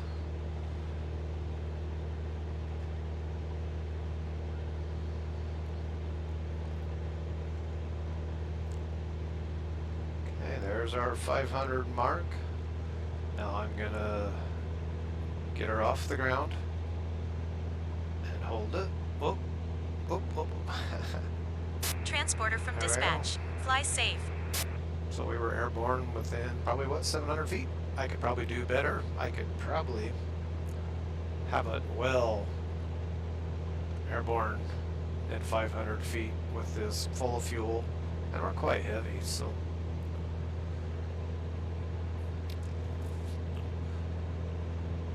So yeah, I could take off and land and take off and land probably at the length of this runway. Cessna Tango Echo Romeo, continue for west departure. Continue to west departure, Tango Echo Romeo. Cayo Largo Tower Cessna Sierra Kilo Echo Echo Tango Echo Romeo continue for west departure. So we're going to clean up the plane, flaps up, and we're just going to hand fly this bad boy.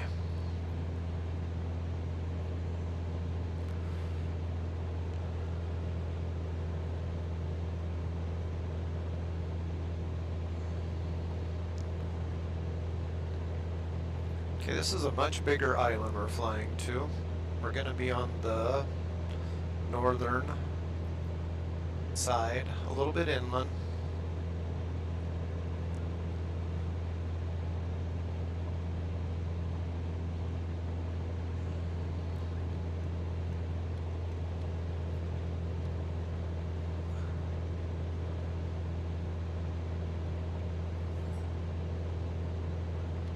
Clouds. We'll just try to stay below our clouds. Okay, we're just gonna hand fly this, no autopilot. So let's trim it to stay at about 1,000-foot altitude. Hopefully that'll keep us under our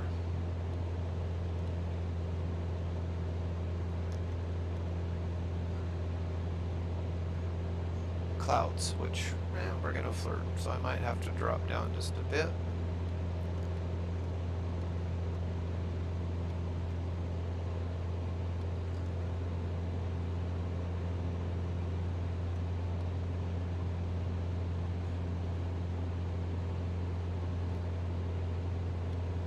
So I'm just gonna fly this heading until we pick up our Magenta line. It says we're 1.1 miles from our lines, so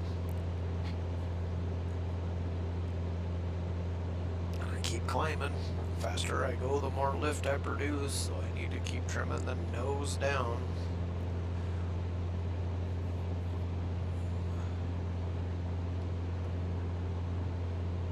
I mean, I don't even have my hands on my yokes right now. It's just, in this kind of air, it's pretty stable. I'm over RPM in my motor. My engine, not my motor, my engine.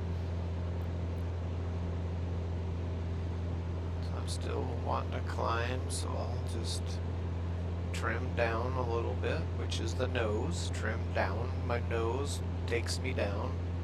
Trim my nose up, takes me up. Okay, our line's starting to come in, so now I'm just gonna turn. When we get close, I'll turn to that heading. I do have a cheater. We have a 1 knot headwind, but I'm gonna pretend like I don't have that. Okay, let's just slowly turn into our heading. Cessna Tango Echo Romeo, leaving my airspace, frequency change approved. Changed approved, Tango Echo Romeo. Cayo Largo Tower Cessna Sierra Kilo Echo Echo Tango Echo Romeo frequency change. So our next tower, where we're going, is 118.3. So let's go 118. I'm changing this on my panel here. 118.3. Okay, there's our line. Got to multitask here. Turn into my heading, keep my altitude. See, if I have autopilot, it's just I can tune my radios and just be playing around and not worried about it. But now I actually gotta maintain my altitude, my course.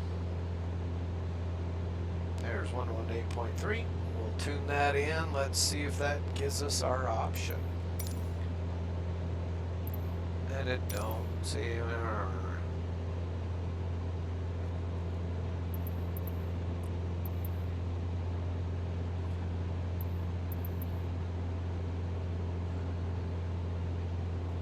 Gotta remember, gotta keep flying my plane. I am looking for you right there.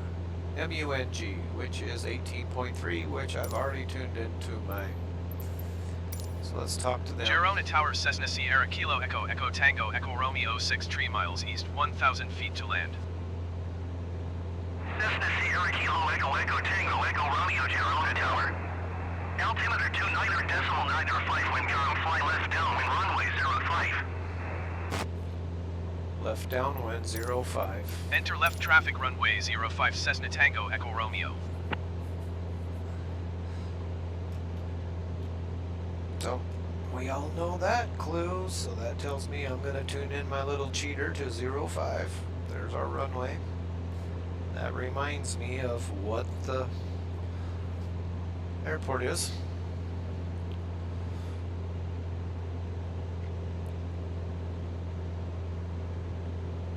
There's little things you can do in the cockpit because there's a lot of radio communication that you have to remember.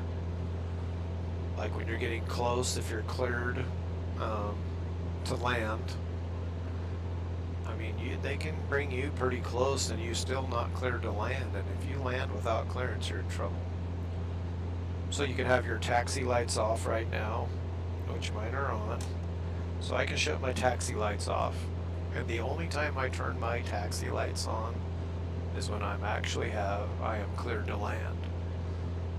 So if I'm busy in the cockpit, if I have really bad weather, and there's a lot of distractions in the cockpit, if I get in the habit of doing that, all I gotta do is look, and if that switch is my taxi lights on, that's just a quick reminder that, yep, I am cleared to land, so I can land. If I'm busy in the cockpit dealing with weather, dealing with winds, traffic, there's a lot of distractions. Nothing out here, but and I look down and I see that taxi lights are off. I'm not clear to land. I can't land, so there's a couple things I can do. If I'm close and I'm nervous, I can ask the tower, did you clear me to land? Am I cleared to land? And they can either say yes or no or not yet.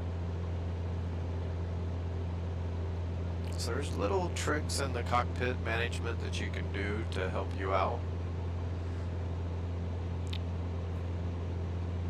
I mean, it's pretty simple flying out here. There's not a lot of radio chatter, but you fly into these bigger airports, there's a lot going on and you can be distracted, and if you're not comfortable with it,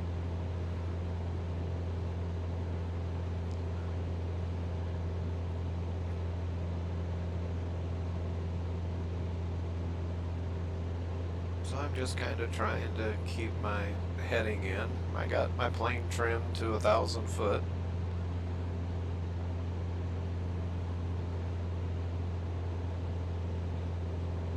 Just little small changes. Don't even have my hand on the yoke. It's trimmed good. The power setting's good. You just let her fly. That's the joys. But if you do this for 5 hours straight, fatigue starting up.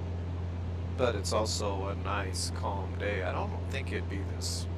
I think we'd have, well, the wind's not really blowing, but I've been on some flights that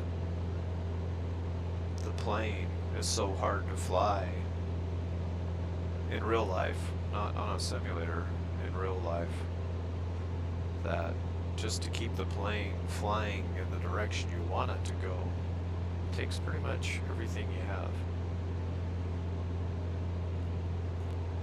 Nice summer day, hot, thermals, you're being bucked around so bad.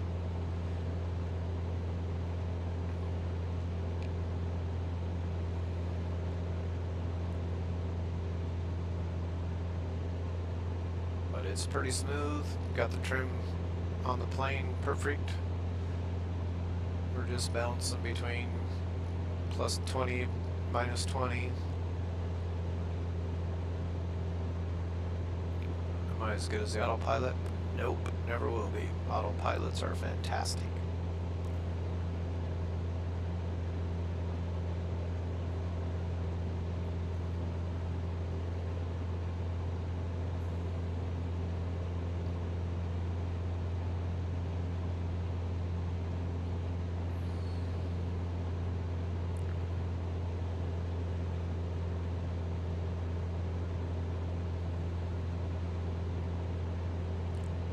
See the screen, my right screen. I've got it tuned down to 250 feet. So I'm really not even using that screen. But you can see my line coming in and out, but that's so defined down to 250 feet that. But right now I'm just flying my screen. I've got my airspeed, I've got my altitude, and I've got my magenta line right on my screen in front of me. That's the only thing I'm paying attention to. Because with them three things, I will get to where I'm going. And watching the horizon. Look out the window. We shouldn't be even close to these clouds, but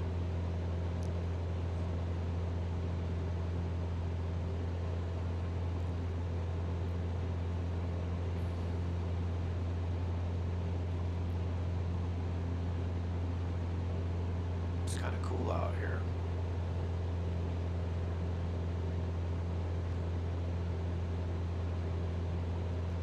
We're just kind of on the islands off of Cuba. Western, southwestern side of Cuba. So out my right window is the mainland of Cuba. I don't think we can see it from here. We're still out on the little islands.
This would be cool, just these little islands out here.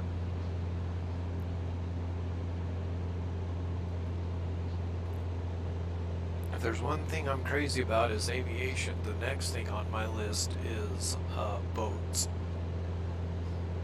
So I can just see myself going from little island to little island, dropping the anchor and spending a couple days and snorkeling and diving and fishing and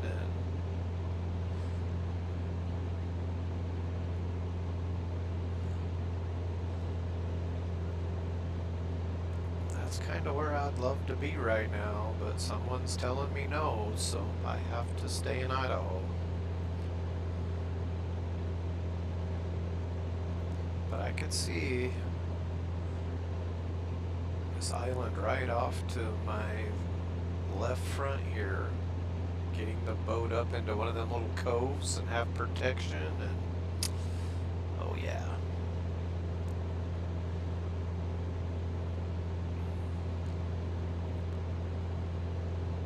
One of these days I gotta talk her into it. Right now she is absolutely no way Jose.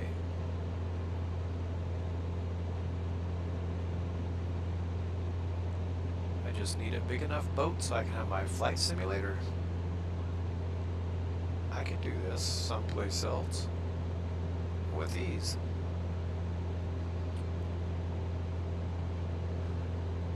But right now I'm stuck in Idaho, horrible weather. My hell, I don't think this spring's ever gonna stop. That's why we're south of Cuba right now.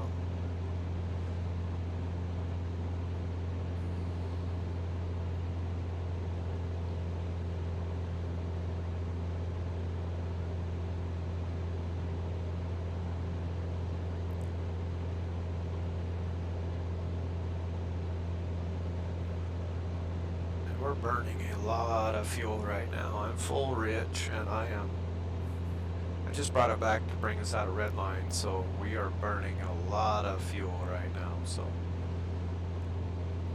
if I was gonna fly long distance, we definitely wouldn't be doing what I'm doing right now. I would rather get there, because I could tune this down to 100 knots and do so much better on fuel. But got plenty of fuel to get there, so I'm gonna burn it.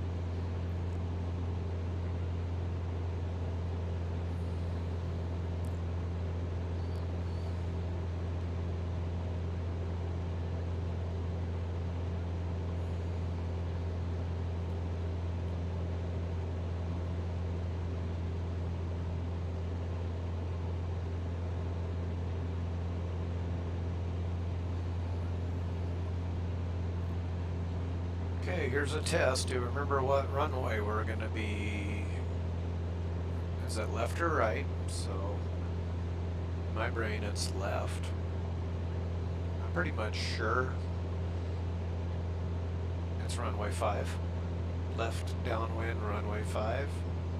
Left traffic, runway 5. Not cleared.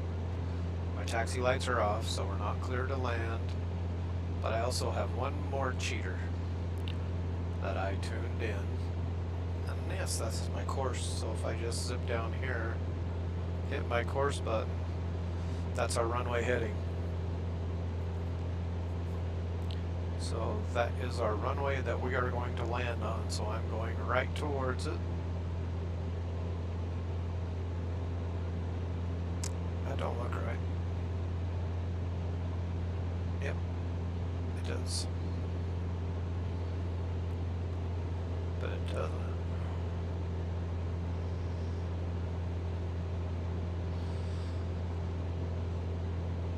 Oh, there we go. I had to move it. It's like, wait a minute. The course is set to the right. There's our runway. Okay, that wasn't right. That should have changed. So there's our runway. So that just tells me there's my other cheater. So we're gonna fly left, so I'll probably just fly right over the runway. Left downwind, left base, and land. So we'll just want to fly directly to the airport, overfly the airport.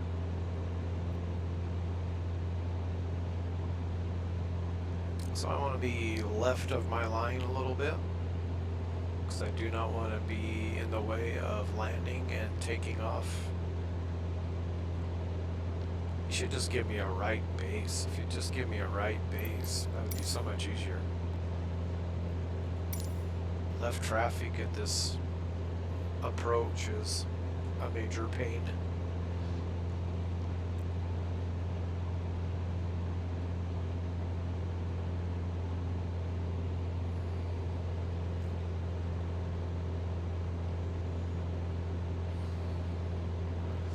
Right traffic, right base would be just straight in, grab the pattern and land.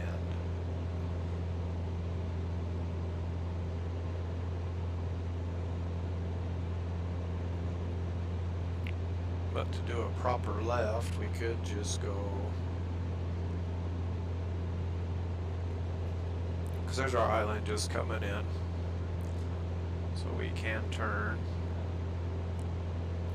Just don't want to be at the end of the runway. Gotta do this so far out though.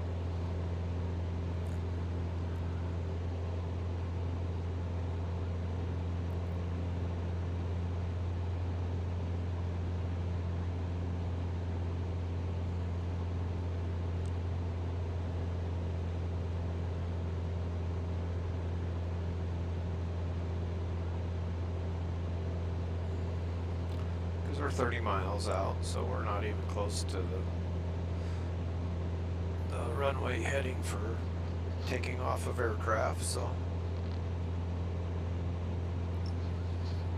I don't even know what airspace this is. Let's take our map out and see if it even shows us.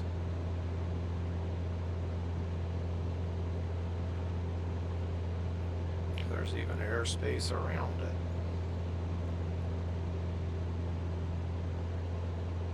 Okay, there's something airspace right there. So there's a mountain right there. So yeah, we'll just fly over here, come in left traffic and land. We're gonna be landing this direction, so. But I don't see any airspace around it. See, these maps are fantastic. A lot of cheating. Not quite sure what that is. Let's see if that's on my sectional. MUR-13, so not quite sure what that is.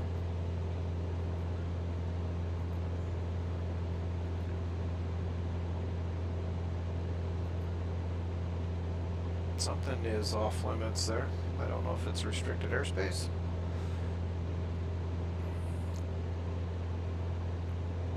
We will fly around it anyway.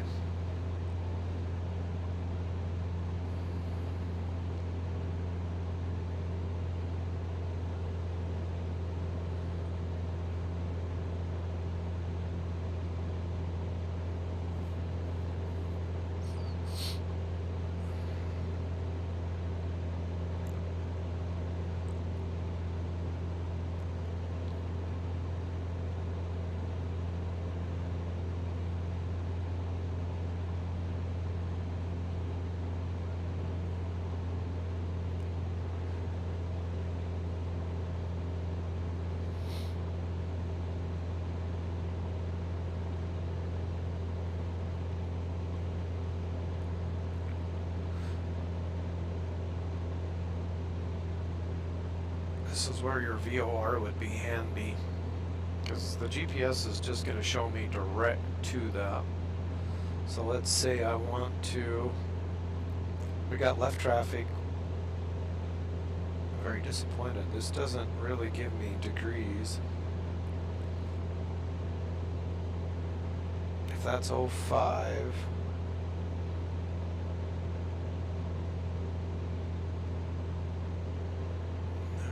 That's north. So let's play. We've got plenty of time. Yeah, I'm going to tune in to a VOR. We're just going to get rid of this flight plan.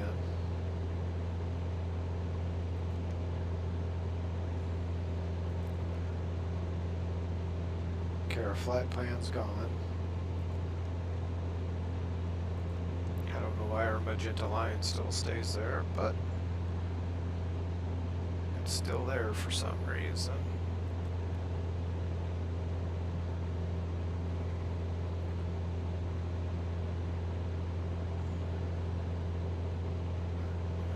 kind of no way to, I don't see how to get rid of it. But let's tune in to VOR 5, 3, 5, 3, tune into VOR. There it is. Okay, we're gonna want to fly into the radio. That's 05. Let's come into this at 300 degrees. So we're taking away my cheater.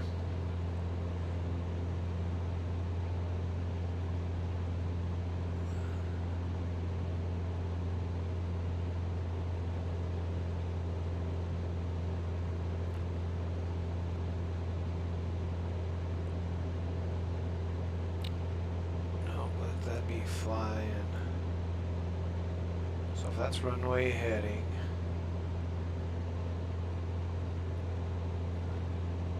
we want to fly into it at,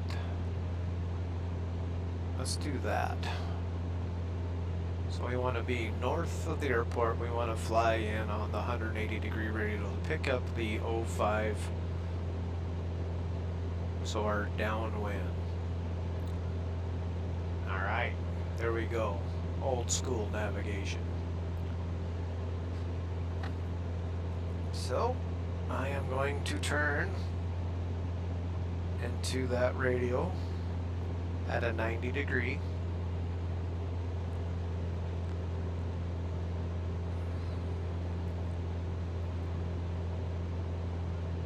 So that'll just bring us into our left traffic.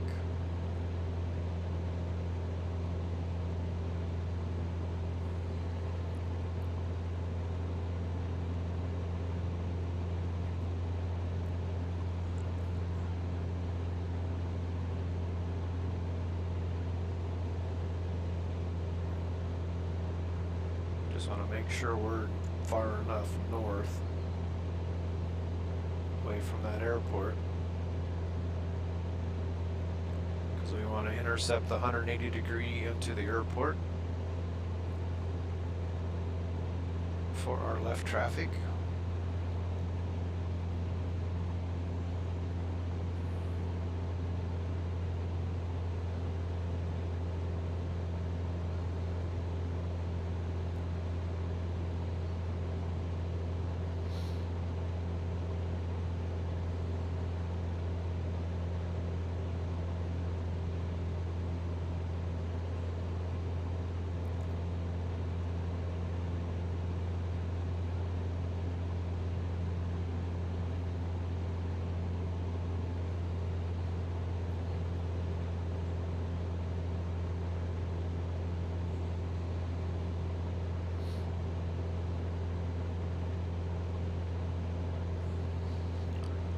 Our island.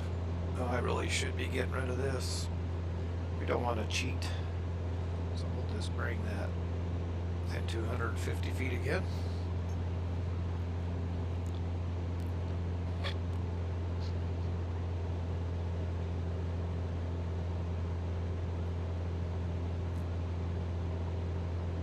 So is this a proper procedure? No, this is not a proper procedure. I don't think there's even any procedures for this place. Yeah, I don't have any information whatsoever. So we'll just old school it. We'll just stay north of the island, pick up the 180 degree radial. That'll bring us right into the airport, set up for our left downwind, runway 5. This is just my own little waste of time procedure.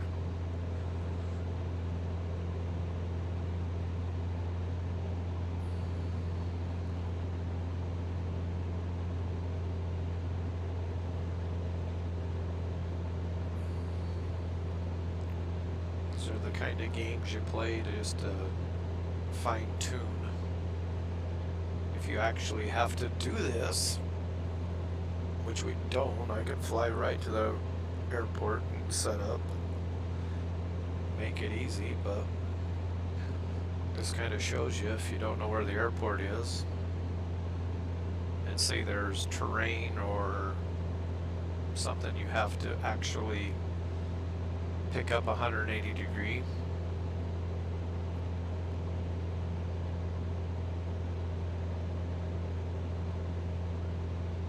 To get into that airport, this is how we do it.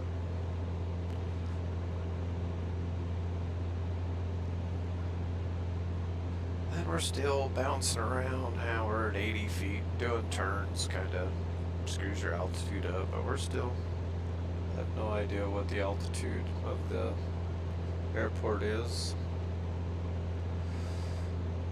There is airspace, surface 5,500 feet, so there's just a circle around the airport. 15 to surface, 55 to surface, so the string of islands is pretty much their airspace. So this island that's coming up in front of us, up to surface, up to 5,500 feet is controlled airspace. So we've already talked to them. They already pretty much know we're here. We could not enter without talking to them. So we've already established communication. So we're just gonna fly these little islands until we pick up our radio, and then fly to the airport for a left downwind runway 5. So you keep telling yourself over and over again what your plan is, and if I had a co-pilot, we'd talk about it, discuss it, so we're both on the same page. Everybody knows what we're doing, expecting. But we're just single pilot. We're in here all by myself, but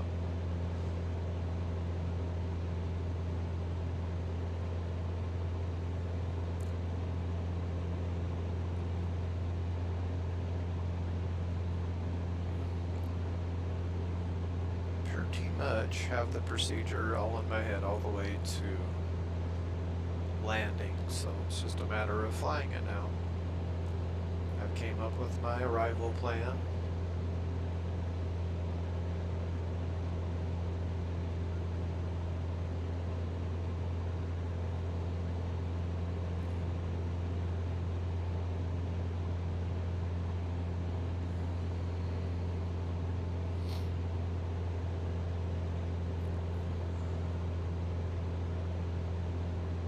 We are gaining altitude for some reason. Maybe I've burned off enough fuel to where the lighter I get, the higher I can fly at the same setting. So just keep trimming the plane.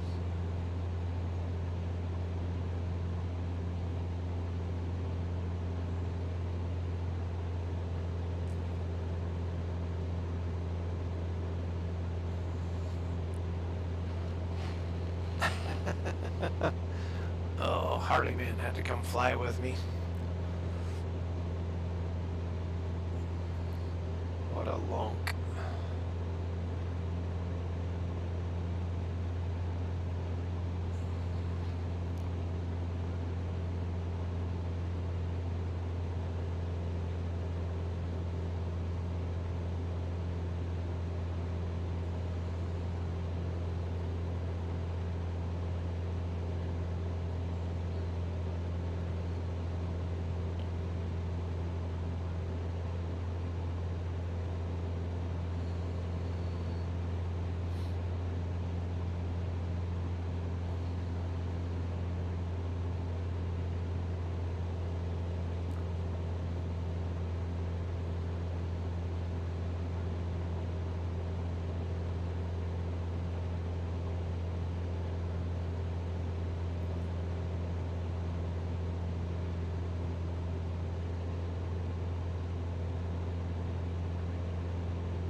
Alright, Gato, you got to go away.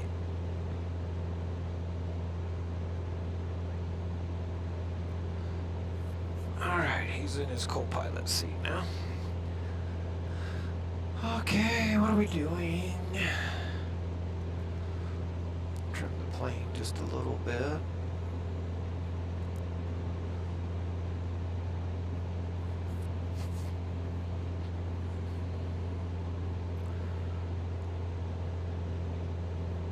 Flying VORs is a little bit different. You're kind of lost. You just have to be patient.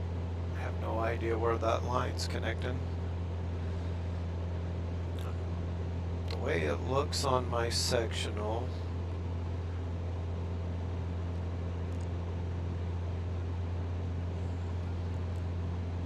looks like there's a big space and a point of a mountain. So we should pick up somewhere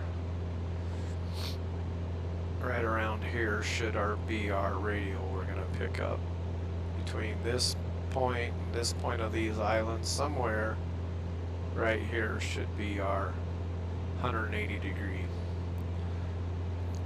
If my sectional actually had kind of looks like it points right at this section of this island right there. If we were in the United States, there would be actually numbers, and I could put a ruler and go straight out and know exactly where that radial's at, but there's no numbers. There's just, I believe this line is north, so that's 360 degrees. That's what we're going to pick up, but on the southern heading. So we'll see how close. Somewhere in the middle of this island right here is the radial we want to pick up.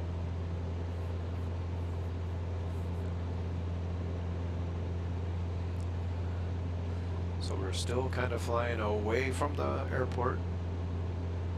So I could bring it in at a 90 degree, but then we lose. We'll just start our little turn.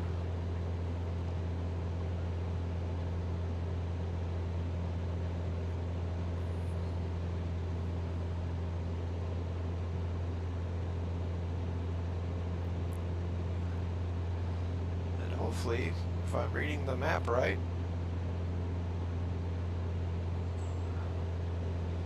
I'm sure that's the island, because I'm just going off the shape of the islands.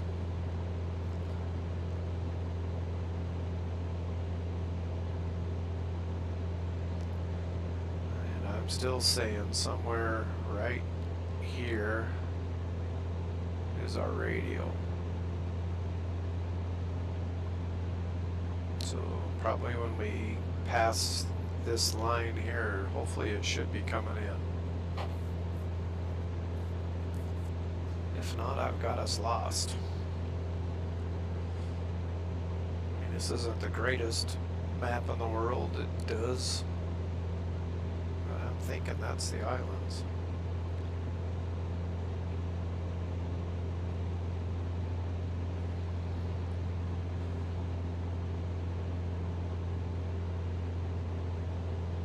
Just gotta trust my instruments. If I'm wrong on my islands, I just keep flying until I pick that up, because that is not gonna lie.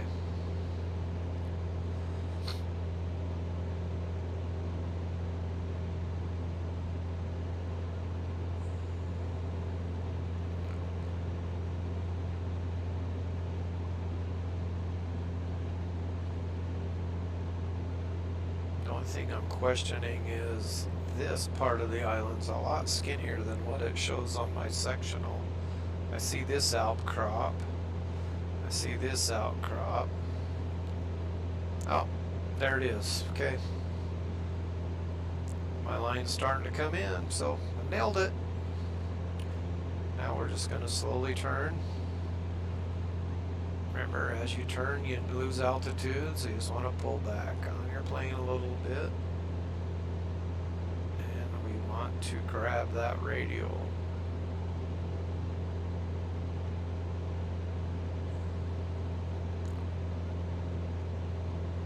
Now we're flying directly to the airport.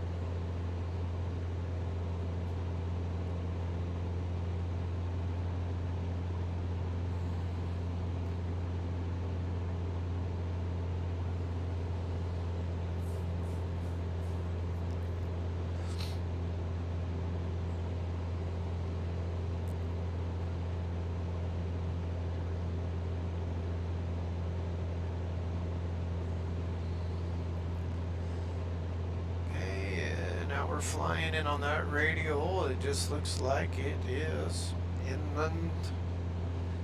It doesn't show me the mountains, so I really don't.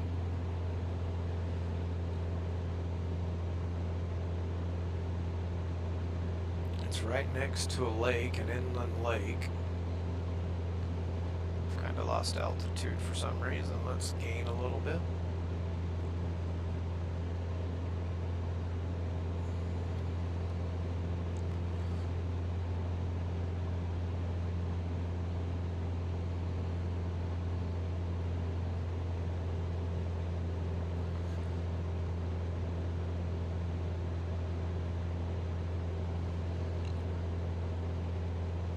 Let's see, I do have the field information. Let's go ahead and see. It's at 79 feet, so 1,100 feet should be a good pattern altitude.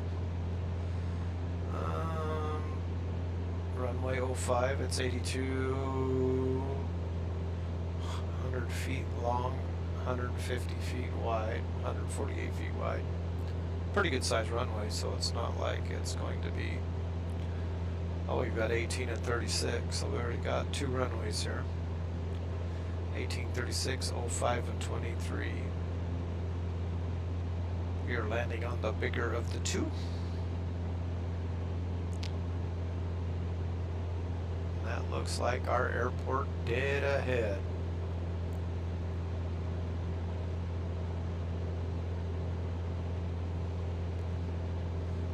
We're right at 1,000 feet, so we've got a 900-foot pattern.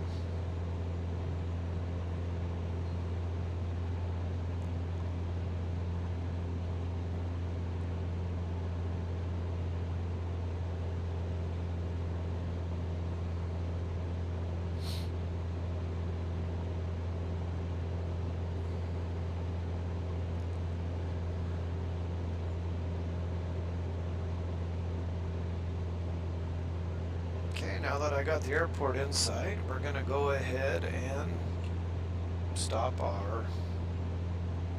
This is something you don't have to do, but I just like to have a little tool. Pictures are worth 1,000 words. There's my runway heading. So that's what the picture, when I see a runway, and where I'm looking at is right here. There's probably a runway, and here's the runway that we want. So I'm going to go over here and land this way. There's my lake at the end of the runway. That's what my picture looks like. So we're going to do a left downwind, left base, and land. So it just come up exactly the way I wanted to. I'm just going to go ahead and start my left downwind.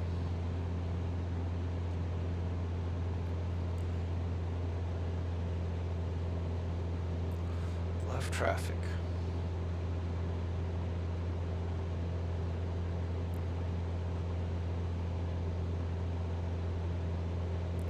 So now if I just turned the opposite way,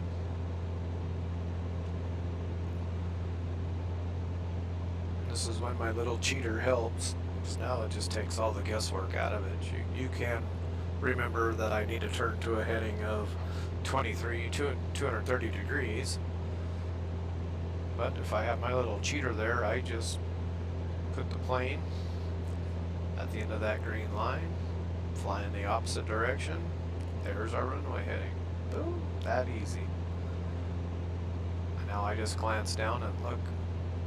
You do the same thing with 230 degrees.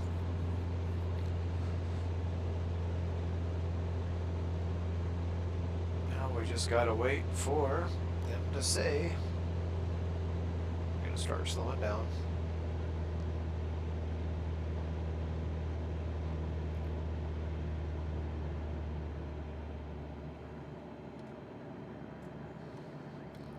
Cessna Tango Echo Romeo wind 019er at 4. Cleared to land runway 05. Cleared to land 05. Cleared to land runway 05 Cessna Tango Echo Romeo. Now that I've been cleared to land, I turn my taxi lights on. There's my reminder that I have been cleared to land, so if I brain fart and I forget, I just look down, my taxi lights are on, I am cleared to land. So that just takes that guesswork out of it. Okay, let's just turn. Start turning in. 1 notch of flaps. And indicated.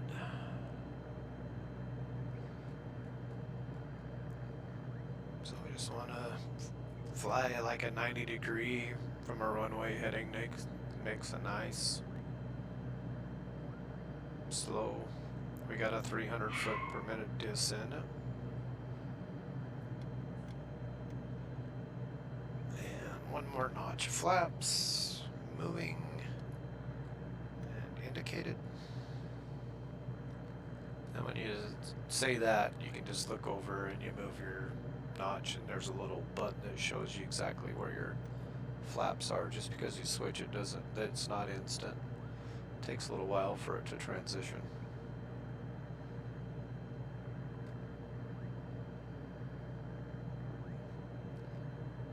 Alright, let's get there's the runway. Full flaps.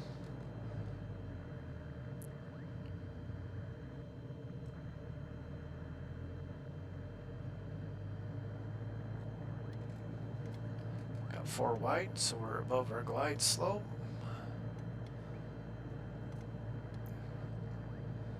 Should we try this again to make sure we can land within 1,000 foot of our end of our runway? We have to taxi a long ways, but let's see if we can land within the 500 foot mark, which means 500. Come in a little bit slow.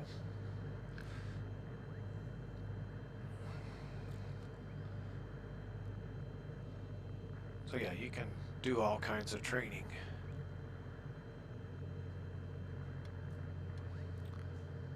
We're gonna want to hit the numbers and be stopped before the first 2 white lines, 500 foot mark. Because if that's a little 500 foot runway up in the mountains, we're gonna be good.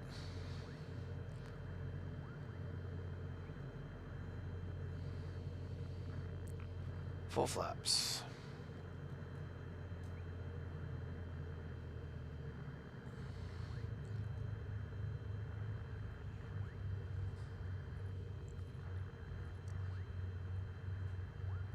Transporter from dispatch. Nice landing. Cessna Go Tango to the Echo next parking Romeo, and turn hold next the runway taxiway. on. I'll be in touch. Okay, 550 foot. So now we gotta go all the way down. So 550 foot, which ain't too bad. I mean, but still, I can't take off in 500 foot, so.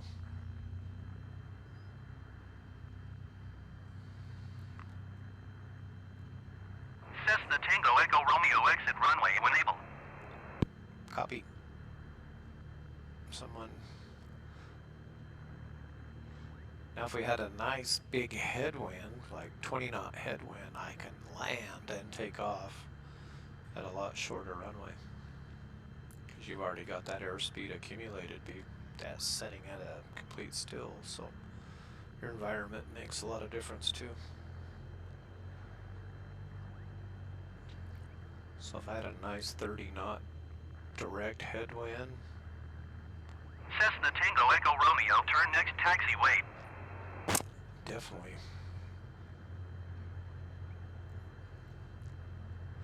Land it. Which we could actually have some fun with this. I could put a 60-mile direct headwind with the brakes set and just pull back a little bit and the plane would take off. I just have to equal my thrust.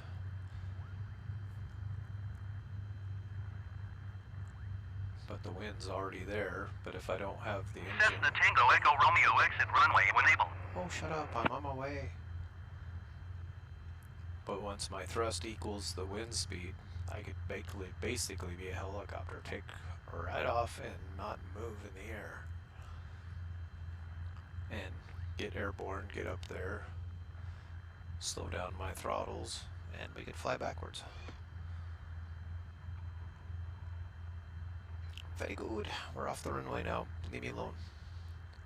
Cessna Tango Echo Romeo contact ground on 118.3. 118.3. Going to 118.3 Cessna Tango Echo Romeo. Which is the same. Girona ground, Cessna Sierra Kilo Echo Echo Tango Echo Romeo request taxi to parking. Cessna Sierra Kilo Echo Echo Tango Echo Romeo taxi to general aviation parking via taxiway.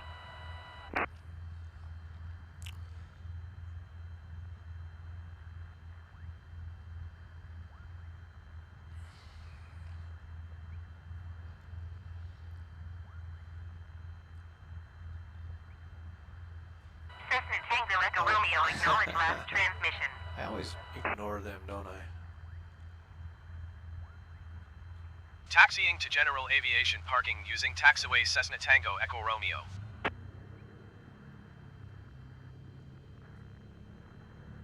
Come on, plane. Let's roll just a little bit. My little guy, I don't know if he's not moving his arms, so I don't know if he's going to park us or not.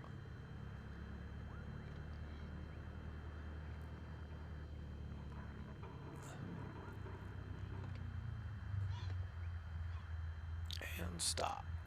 And we're done. Transporter from dispatch. Okay, nice job. Someone is coming to take the cargo. I'll call you when it's done. And we will shut our lights off. Well, there's a little taste of old school navigation and cost of becoming a pilot.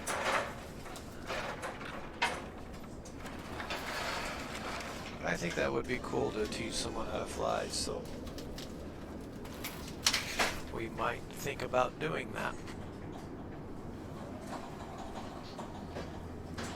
So there was 2 legs, so we got 2 different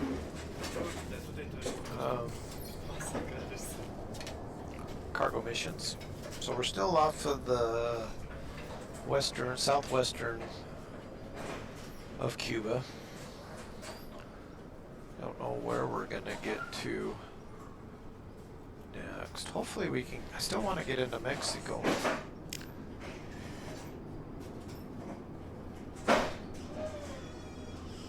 Havana is straight north of us.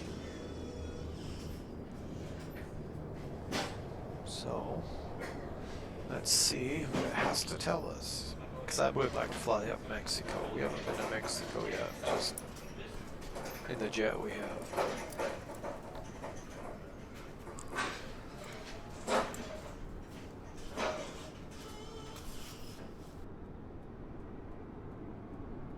Transporter from dispatch. Everything seems okay. The customer looks happy. Mission ended. Customer looks happy. That's all that counts. So we'll go into our log. There's our 2 16 and 23,000 bucks, 5 buttons on each. What do we have here? Can we go to Mexico yet? Boy, it really just does not want you to fly to Mexico, does it? It's like Russia. There's a brick wall right there that says if you're in Cuba, you are not flying to Mexico.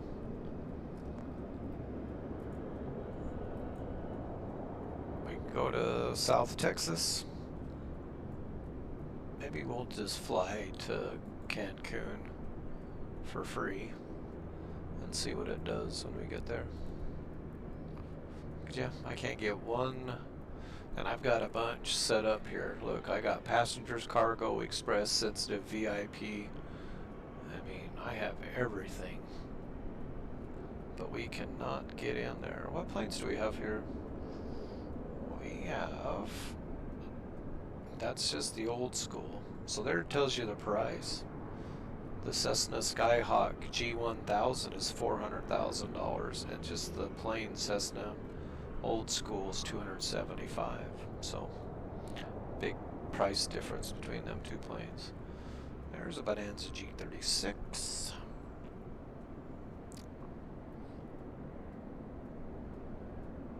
Well, just nothing to buy.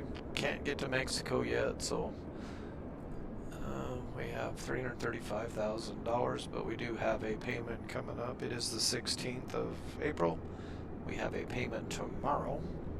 Hopefully I have enough money built up to actually make a payment. And we're getting closer to 295. Gonna rank up here soon, so well, that takes care of it for today.